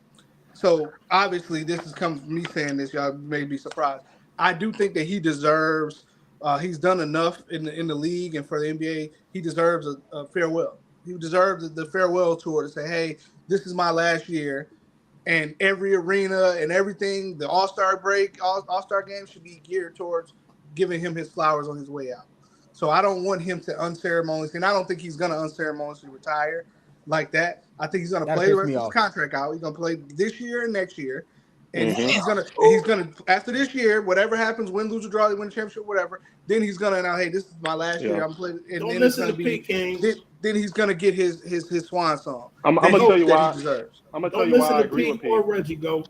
I'm gonna tell you why I agree with P on this one though. Just logically speaking, the NBA, Adam Silver has talked about the NBA expansion team is going to be no later than 2027, and it's between 2 cities. It's between Vegas and it's between Seattle. We know that LeBron wants to have that Vegas team, so if they give it to Vegas first, I think LeBron is going to retire sooner rather than later. If they give it to Vegas second, I think he'll stay another year and waiting for that team expands.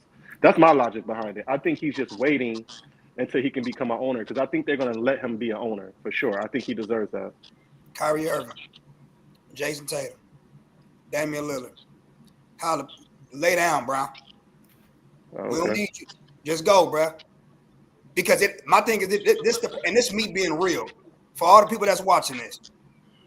People are going to play that LeBron James at 49, 57, 80 as if he's just now getting in the league, bro. You see what all the kids said? He don't get to like, walk his way. No, if he misses, y'all gonna say something. If he can't stop a young, talented Ace Bailey, y'all gonna trip on him. Yeah, what you with the league for? So what I'm telling you is, do the game some justice, bro, and just go ahead and roll, man. So are you saying that he can't do those things no more? There's a lot of kids you can't guard in high school.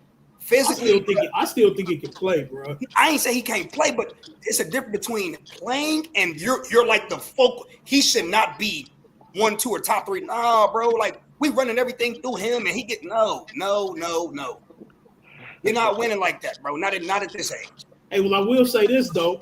To P's point earlier, 40-year-old LeBron would beast the league back in the 80s, and can we at least say that? Oh no. 40-year-old Bron wouldn't be able to do what Karl Malone did. Did you see his? Do you see 40-year-old Bron first step? That's it's like Bron. Man, no, man, 40-year-old Bron. People and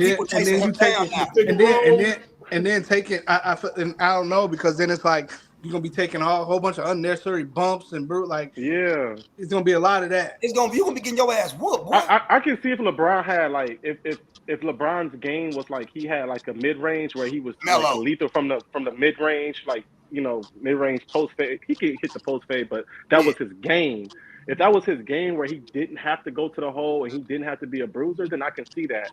But LeBron James, even at this age, he's still trying to get to the hole, and now he's missing more layups than ever.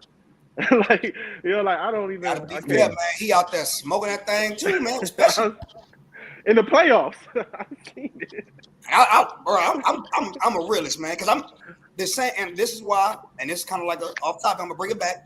This is why I get so mad at Anthony Edwards, man. You out here physically, we can physically see you trying to beat the greats. I can physically see it, bro. You didn't do nothing to Shane, bro. Y'all not gonna tell me he hold up, bro, and we seen it physically. He said it himself, though. He said he got his butt kicked. He did, but when is that? Like, when is that? Oh, nah, bro, we ain't doing that. Yeah, I ain't feel that. Real quick, shout out to Coach, man. Coach had to get out of here really quick. Thanks. Definitely appreciate him coming on here and contributing to the topic, to the conversation. Appreciate him for that. Moving forward, Coach K has some comments on Cooper Flagg, and obviously, Coach K knows more about Duke basketball than me, but I'm still gonna call cap. He said that Cooper Flagg is the best freshman to ever touch Duke campus. Anybody agree or disagree? Disagree. Best freshman. Disagree. I'm gonna go with the young man that played 7 games. And we don't even gotta go. Look, we don't even gotta go that far back. We can go closer than that. He wasn't better than Zion at Duke. RJ, the reason they lost that, we're gonna talk about it later. You remember how good Zion was? Zion he dominated college. I'll say this now. I don't know, and I think, can we agree that Zion had a better team than this year team? Okay. So I contemplated that this team got further in the playoffs than Zion's team. I believe Zion averaged 22, 8, and 2. Cooper averaged 19, 11, and 4. I think, P, to your point, it's like it depends on what you like. My thing is, I think Cooper showed more of a professional style, skill-wise, all-around game. And I think Zion showed us like strength, athleticism, and I'm just pretty much bigger and stronger than everybody. So it's tough. If you're saying Zion, I'm not going to disagree because I wrote them down. My 3 is Jabari Parker, Kyrie Irving, and Zion.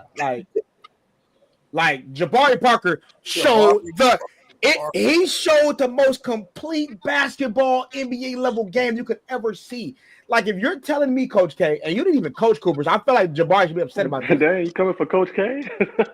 Yeah, because to say that, like Coach, like Jabari Parker was a Carmelo Anthony type prototype NBA pro. Do you remember in the college? year? Do y'all remember the year that Marvin Bagley had? Yeah. Marvin Bagley was 21-11. Him and Wendell Carter. I kind of look at, but this, and it's why I didn't want to go off only stats. Sometimes some things are just the eye test. Okay. Like Marvin to me, and people are gonna hate me for this. He should have not been a top 4 draft pick. If you really watch the games, this dude was not showing you, I'm gonna change a organization type game. He was a piece guy. Your boy Jabari Smith, he never showed you he can be a perennial star. Like as far as like changing it. DeAndre Ayton, he didn't show you that. These were all good college guys, facts. But they didn't show you the Jabari Parker. They didn't give you Kyrie. It was just different. You saw the stardom in these kids to where you might be a game changer. So that's why I look at Marvin Bagley and don't say great stats, but he wasn't better than Cooper, in my opinion. I'm gonna say that. Preston Leitner, Grant Hill, Kyrie Irving, Zion Williamson. Freshman year, Christian Leitner, what was his stats? I don't know. I don't think it's. I'm just naming all time. He said freshman though. He said freshman. He said you got to be a freshman because I thought about Carla Boozer and Grant Hill, but he's a freshman. He's not getting. I ain't gonna lie to you. He's not getting Zion, and he's definitely not getting Kyrie. He definitely not getting Jabari. And he ain't getting Ball. Okay. So with that, then if he's not getting all of those players that we just named, is Cooper Flag generational? Yeah. Because his talent is because he hasn't reached his potential yet. Like he's still going through it. To me, generational means you have the ability to be it early on. As a 15, 16, 17-year-old, you go to the NBA. You're an NBA player. If you reach your max potential, you're going to be one of those dudes. To me, that's what generational looks like. Steph Curry didn't look who? I'm saying Jaleel. I'm talking. I'm back on the freshman thing. I'm sorry. Jaleel. He had a good college year, but I wouldn't call it. I didn't think he would have been generational. I thought he was just a good college big. I'm still. I thought skill wise, I thought he was better than Jaleel. I mean, Jaleel couldn't show much early on with Philly. He showed it. He put the ball on the floor. He was shooting the ball, but it just didn't translate because Joel Embiid was there, so it was just tough.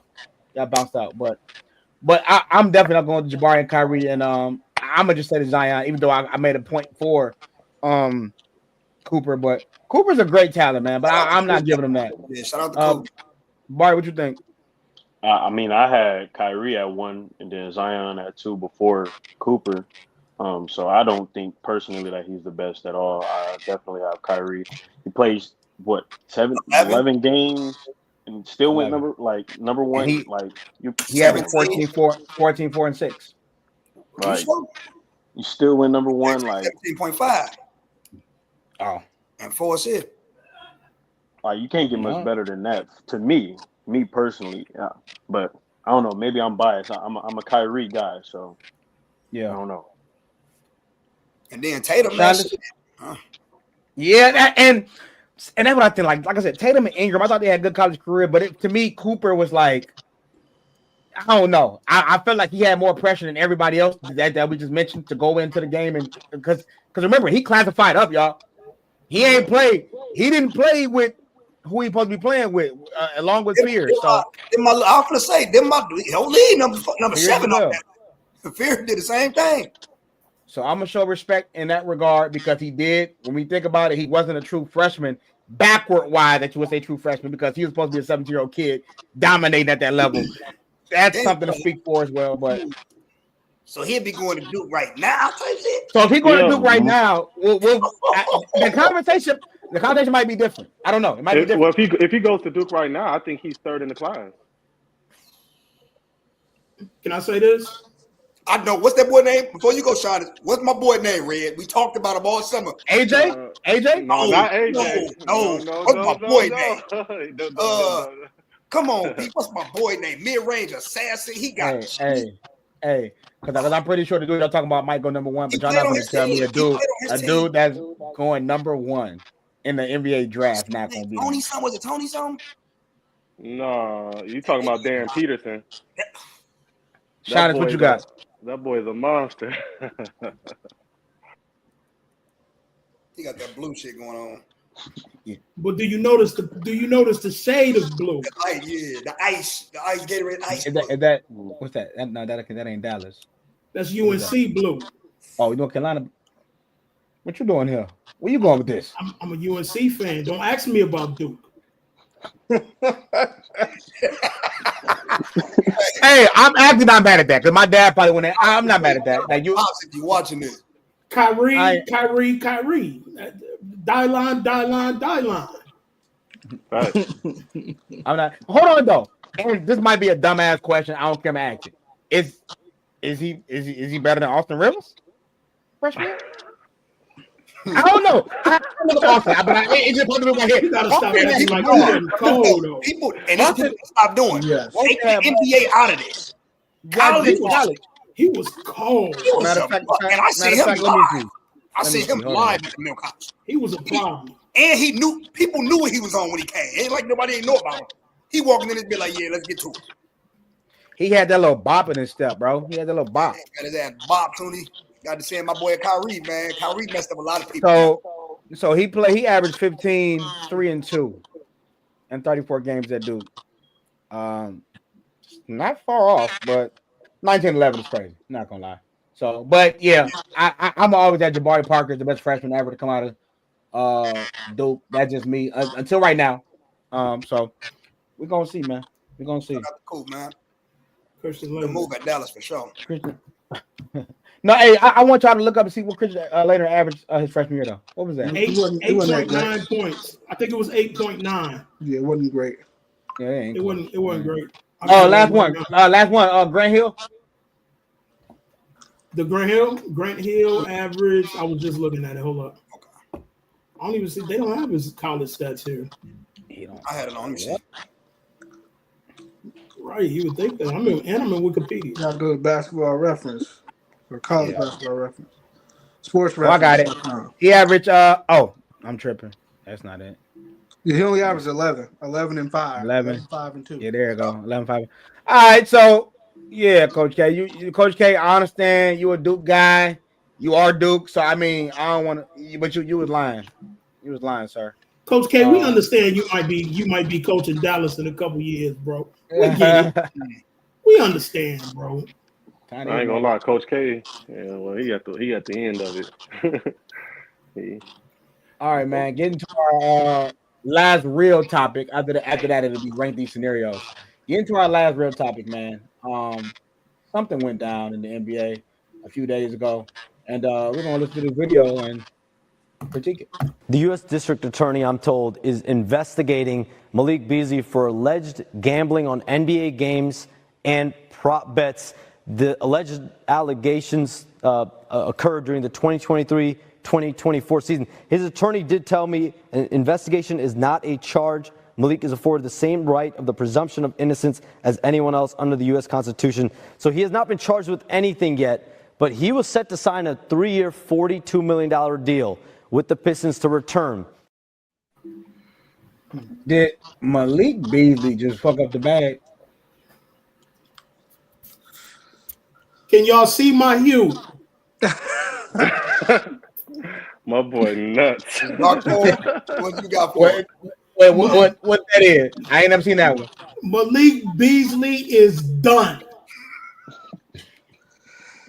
Good night, Irene. Hello, Lucille. So okay, let me ask you a question, and it's genuine. If you bet to go over on yourself, should I be penalized for wanting to be better? Yeah, Think about it. Think about Pete. Think about what I'm saying, Pete. If I average 12 points and I put over on tonight, I'm trying to be the best I can be for this organization. No, because then you might. Because who's to say you might fuck around? Hey, I bet myself to get 12. I got 9, and I'm shooting a shot that I probably normally wouldn't take because I'm trying to win this bet. And I might put the team up.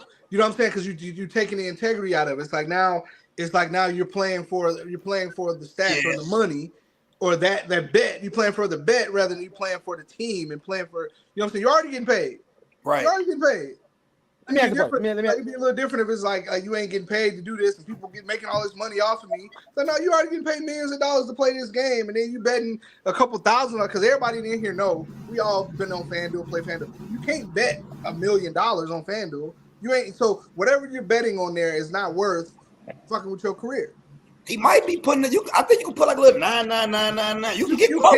You can get close to it, but what I'm saying is like, yeah, a lot of it is like it's messing up the integrity of the game.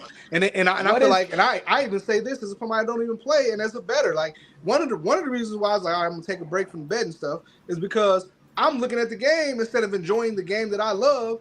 I'm watching the stats. And I'm sitting there like mad as hell, like this nigga gonna shoot the ball, man. Why he ain't pass it to him? You know what I'm saying? Instead of just enjoying the game. So just imagine if you actually playing it and you done bet on it. You know what I'm saying? Your mind state. I feel like what is the difference between Mike on the bench, right? And I'm on the court and I shoot. Mike said I'll bet 100 to miss, and I'll be like, bet. You like, we gambling, baby. I think the one thing we're missing though is that like the game plan might have caused for him to shoot the shot more that day. So he probably like, I know that we playing against this particular team and they don't guard the three well, so we're gonna get up a lot of threes. You know, so like I think it's more so that NBA players got insider information on how the game plan is going to be from a game to game situation. Mm-hmm. So regardless if he betting on himself, if he going up against a team that perhaps can't defend the three that day, and he know he finna get eight attempts at it, 12 attempts at it when he normally wouldn't get that, you know, that's bad too, you know? Right. I think if it's money line, I'm cool with you betting on the money line, man. We win in this game. Don't try to, because to your point, bro, that's like motherfucker on the team, damn, we don't supposed to be shooting these threes, man. You ain't supposed to be jacking. Now you starting to mess up the flow of the game because you taking the extra shot that you not supposed to. What up, bro? Can we talk about this? Can we stop acting like Bronny James? No, not gonna say him because I think he been on some of them motherfuckers. Can we stop acting like the bum players is on it? We talking about the guy. We talking about a KD. We talking about what's my boy Austin Reeves kind of type. We talking about Duncan Robinson. The guys. Like we're not talking about the 10th man though. We're talking about people that is like contributing nightly. Yeah, bro, he ain't contributing nightly. Like he do all right. So that's what I'm saying. Like what's the NBA player? Like a dude that don't play, or like he played, but it's like we'll need you to do this. Like. Use Giannis, brother. So I don't know if he's in the league. Like okay, well, let's just talk about like Thanos or whatever. Thanos with the Nazis. My fault. I'm sorry, dude. That's crazy. All right, let's say the Nazis average 5, but we know his. Gary, no. Let's put it back up. Let's use this one. Let's say Gary Payton Jr. You're not no scorer. We don't need you. Let's say he's trying to get 7 and he averaged 4. And he get the jacket, that's disgusting. But if Podzinski put up, they got me for 3.5, I'm gonna go over. You shooting 8 anyway, Pete. Yeah, but so the thing about it, not just the integrity of the NBA, but it's also betting. So one of the things as far as betting, you can't have like basically insider information because it's like you have a unfair advantage. Unfair advantage on the house, basically. So that's one of the main reasons why they, ban all this stuff, because the point about it is that, hey, it's supposed to be a bet. If you got, like you say, inside information, or the game plan, or this or that, that's why they, a lot of the people that the handicappers or the bookies, they be having that information. Oh man, like football, man, the weather gonna be like he don't play good in the cold, blah blah blah, yeah. Or all that type of stuff. So if you already got it, like, hey, our plan against this team is to do this. So I'm gonna bet this way. It's kind of, it kind of messes it up. But my thing is like, even with that, I don't think it's worth it. Like the only time that it's worth it is like not even like when you're like with DeJounte Porter, what's his name? Right, the brother. Porter's brother, where you got other people involved, and you making these guys that ain't millionaires make money, where they making a couple $100,000. You know what I'm saying? Because you giving them information, and I feel like that's really what they're trying to stop. That, because that's what they're doing. Just like, I don't know if you guys seen what FanDuel did the other day. They're disgusting. So a baseball bet was made. It was like a 7-leg parlay on home runs. We had like 7 different players that hit a home run in a single night in different games. it hit, right? A dude bet like $20. I think it was like $20, $20, and won like $100,000. But that parlay was put in one of those groups, so he wasn't the only one that won.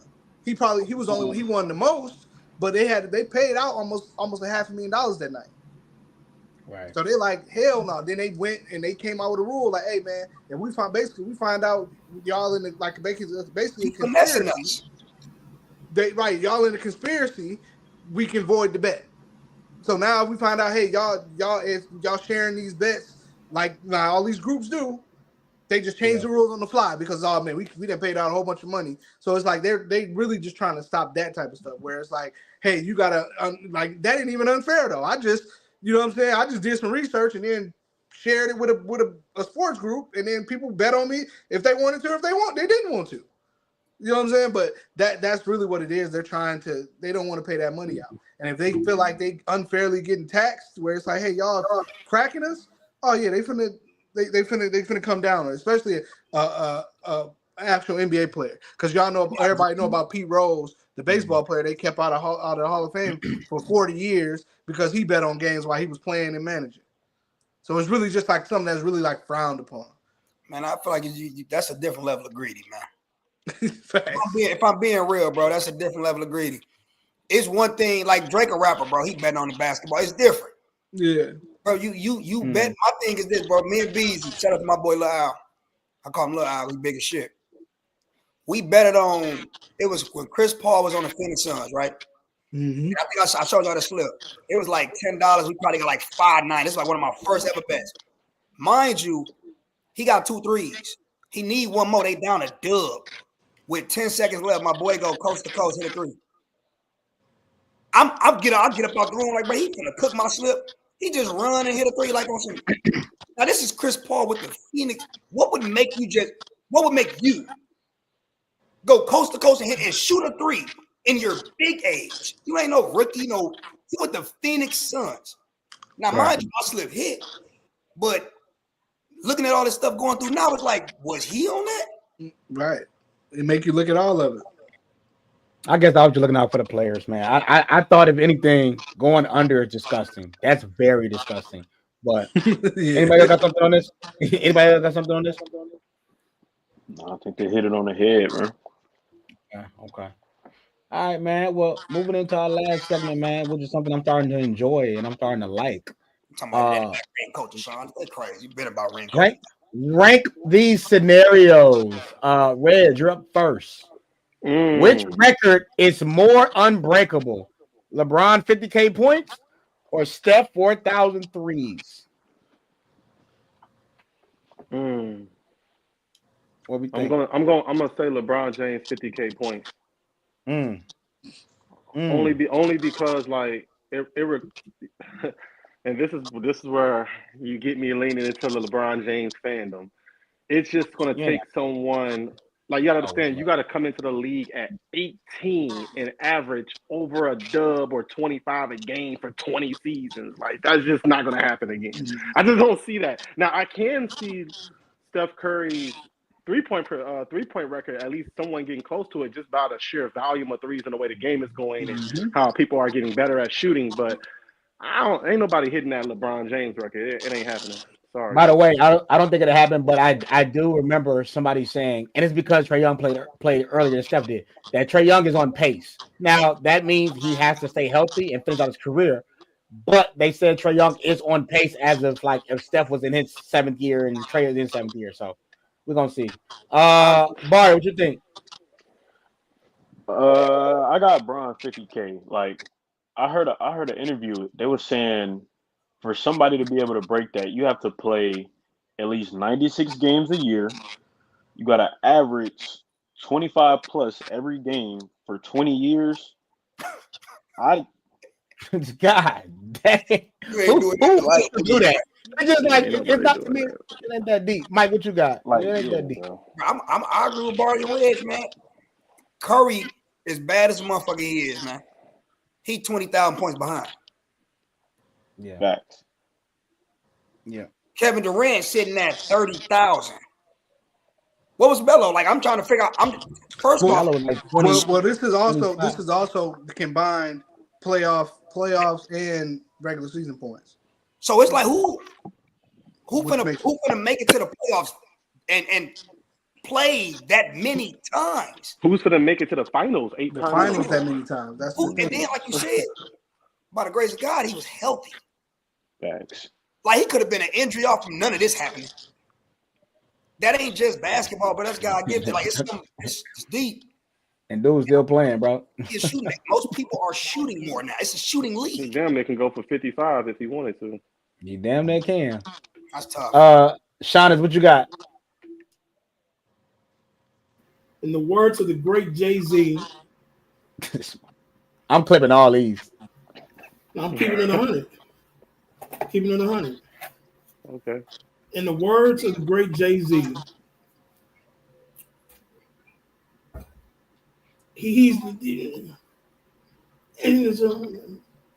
y'all follow me?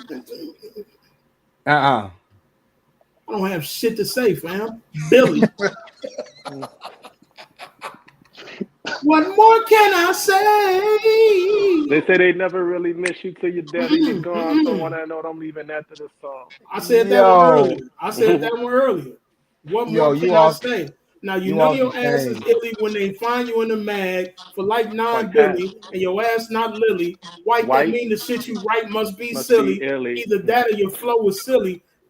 That's who he is, bro. 50,000, bro. It's gonna be a kid somewhere reach this 4K, bro. There's a kid right now in the gym right now. James Harden 7. He's 7 7 years right old now. right now. Right now. James Harden got 31.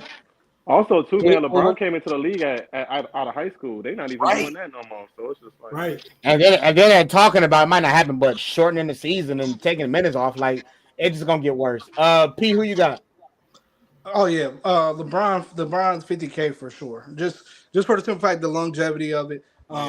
It's one. We're not gonna find a lot of guys that are gonna have this type of longevity as far as keeping their body, this well, that long, and then also just being able to love the game to be able to play 20 years. Because that's another level that people don't talk about is that I really feel like LeBron really loves playing this game. So a lot of guys love the money and love being rich, love being famous, but I really think he loves the game, like every part of it. Like he said, I seen a clip of him the other day. He said I fell in love with the process a long time ago. I fell in love with the process, and I think he really does love the process of coming into a season, getting better, working on his body, the routine. Like I feel like he's one of those guys that when he retires, he really gonna be like messed up out here, like what to do every day. Right. Yeah. Can I ask you a question, P? Mm-hmm. Would you consider him to be like a Mayweather type? Absolutely. Yeah, only thing between like him and Mayweather, I feel like Mayweather was like almost like bred to be a boxer from a baby. Like from a baby, like he was bred for him to be a boxer. But LeBron, the same thing, where it was like, man, at an early age, I fell in love with this. And then it was like, I love every part of it. I grew to love every part of it. Because a lot of us love the actual game. But a lot of us didn't like go to practice. Right. Or the work that comes involved with it. I feel like he loves the work. And we're not going to see too many guys that, especially now with the NIL, where they're getting paid and getting all this stuff so early, we're not going to see too many people like this anymore. I feel like it's always been a business. It's always been a business. But I feel like you can genuinely tell it's it's not even close no more. Like, but I don't know. Like, who would y'all say right now? You like, oh yeah, he locked in. He ain't. It's deeper than the money with him. I was going Westbrook. Who plays the Giannis? Like who? I feel like if I had to pick one, I would say like Jalen Brunson. Yeah, like somebody like Jalen Brunson. Yeah. All right, I got. Oh, go ahead, B. Go ahead. No, but I was just saying that if I had to choose, that would be the person that I would go with. My last two things that I have. Which one I want to go with first? I'm gonna say that one. That might get lengthy. We're almost done. Everybody in here. Again, everybody stay with us, man. We really appreciate y'all. This is dope. We've been on here for a while. We went through a lot of segments, and y'all stayed on here. Instagram, Facebook, y'all lit. All right, here we go. Duke versus Kentucky. Who wins?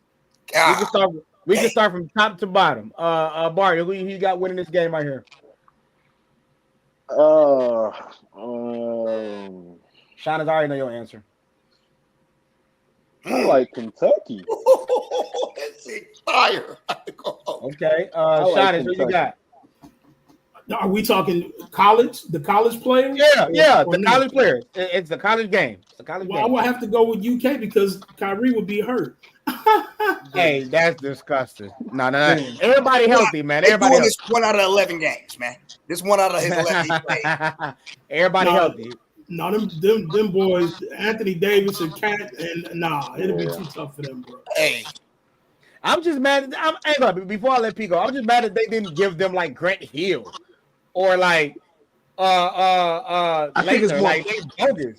I think it's more modern because it could have been different players on both. Of course, like so. My favorite college team has been Kentucky. Has always been Kentucky, especially since Calipari took over, and when they had Rick Pitino too. I'm going Kentucky just off the fact that if you're looking at this graphic, too much size. Cat and AD down there, Way too much size. Too much size. And Jew, because And Julius Julius was a Randle, dog yeah, in college. too much size. hey, who? All that size. Who stopping Zion? Also, who coaches? Hey. You put AD on him. Hey, Zion went over Taco Falls, bro. Over top. But he ain't AD though. AD can jump. Hey, but For hit me out, Pete. What I'm saying is context. He catching that bitch off a screen and roll. He catching that bitch coming in. Ain't none of these niggas stand in front of my boy number one. Not Can he shoot free throws? Hey, Can he shoot free throws? Hey, but to your point, and then there's on the other end. Who was Brandon Ingram guarding? I'm with you. I'm gonna tell you I who. don't like RJ Barrett. Because So I remember the college cat. RJ. You put Tatum on Carl. You put Zion on Anthony Davis, and then you put Brandon Ingram on Julius Randle. You got you. Carl wasn't a bang in college. He wasn't bang. He went back to basketball. He was a inside guy. Yeah. Carl he didn't developed shoot into the three like that. Carl at the time was a paint beast. I'm gonna go back and watch. No, he's him. He called his ass Carl a had Carl Anthony Towns in that thing. Okay, He didn't really I got catch two it off people. like that. Okay, I got two people telling me, so I'm gonna just concede. Okay, Bro, okay. I'm gonna keep it real with you, AJ. RJ Barrett gonna sell. He not gonna like that. He ain't getting it. I'm telling you, he gonna sell, bro. I seen it live. So I think John Calipari gonna sell because he always do some fluke stuff in a NCAA tournament. Hey man, get off my guy, man. I'm just saying, bro, he's not Krzyzewski. You know, at the end of the day, I trust Krzyzewski when the money on the line. I don't trust Calipari. Hey, P. To your, I don't want to spend too much time on it, but on the last one, when they were talking about who you think was hungry that could do it, you said Jalen Brunson. Somebody said Ant.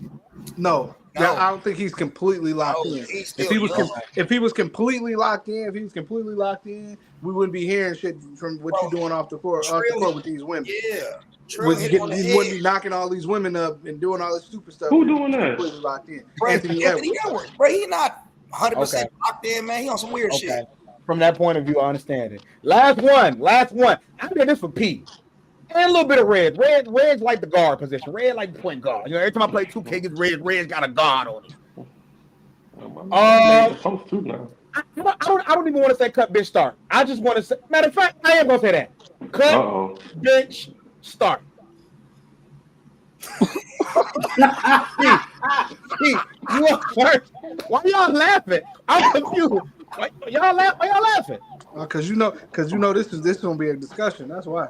No, Mike. Mike and Shina. What was funny? I'm gonna keep it real with you, bro. I don't know what I was expecting something different. It's one guard. It is.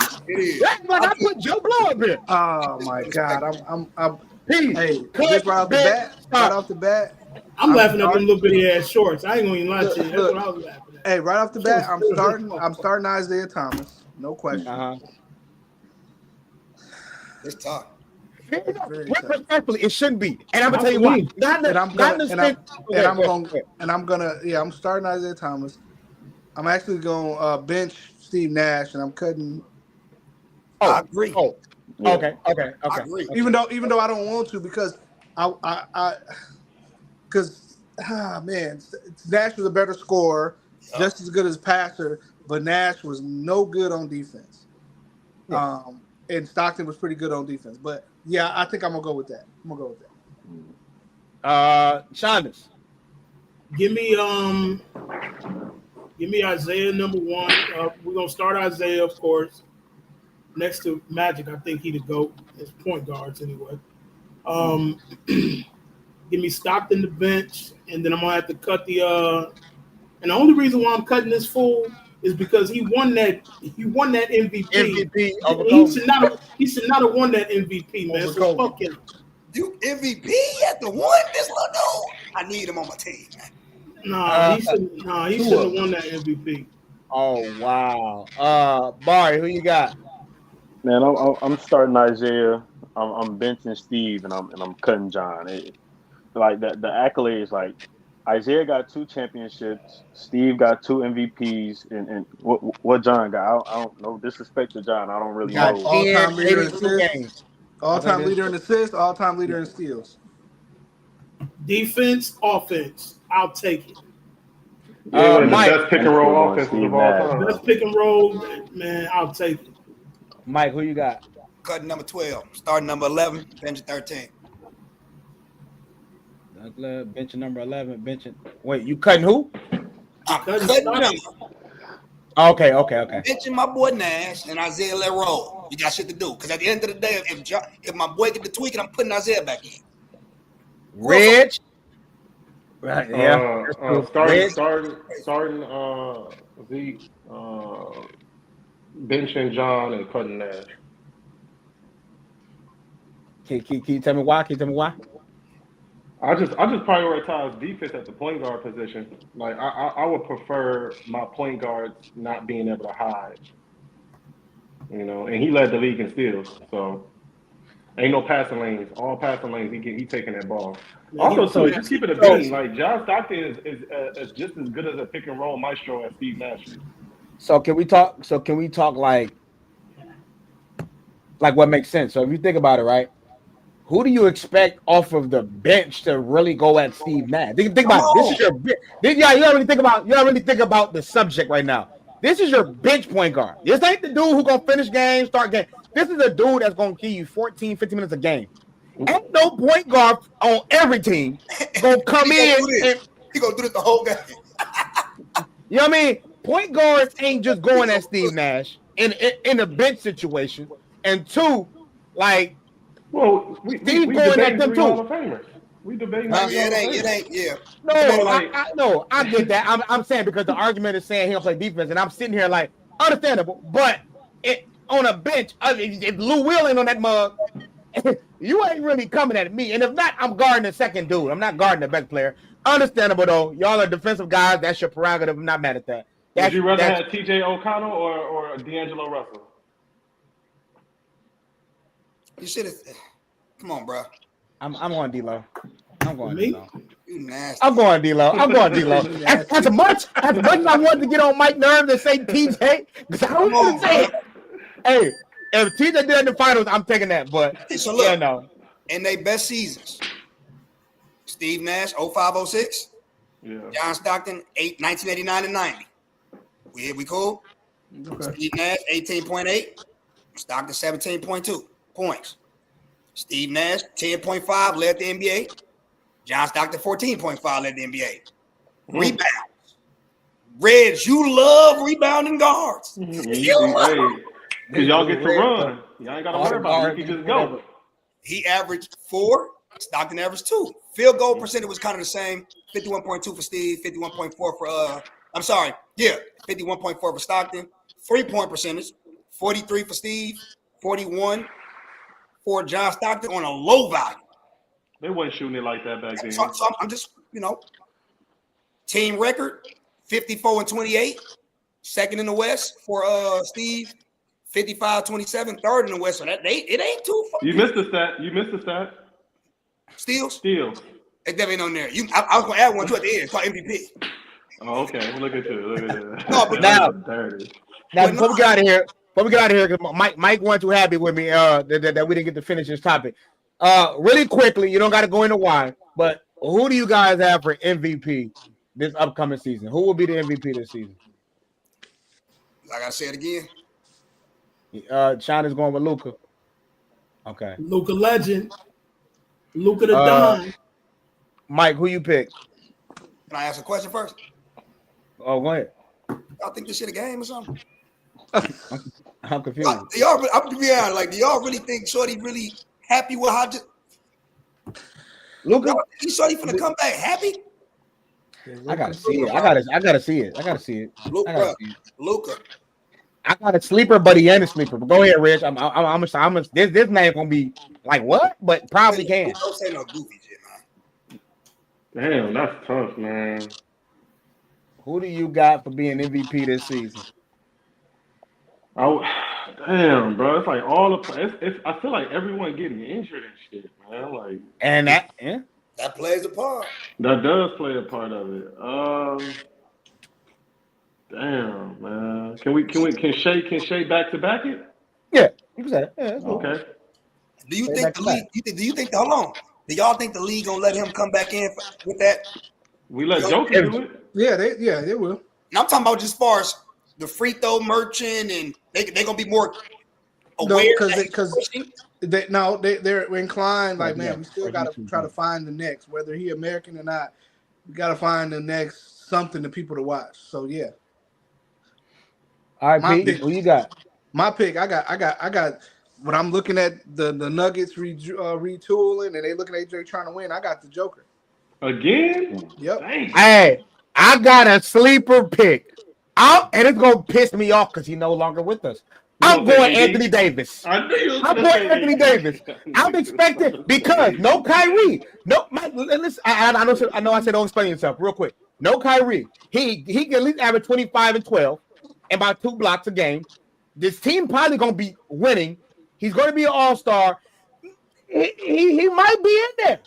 Yeah. And just to reach. Go ahead. You remember his nickname with us, right?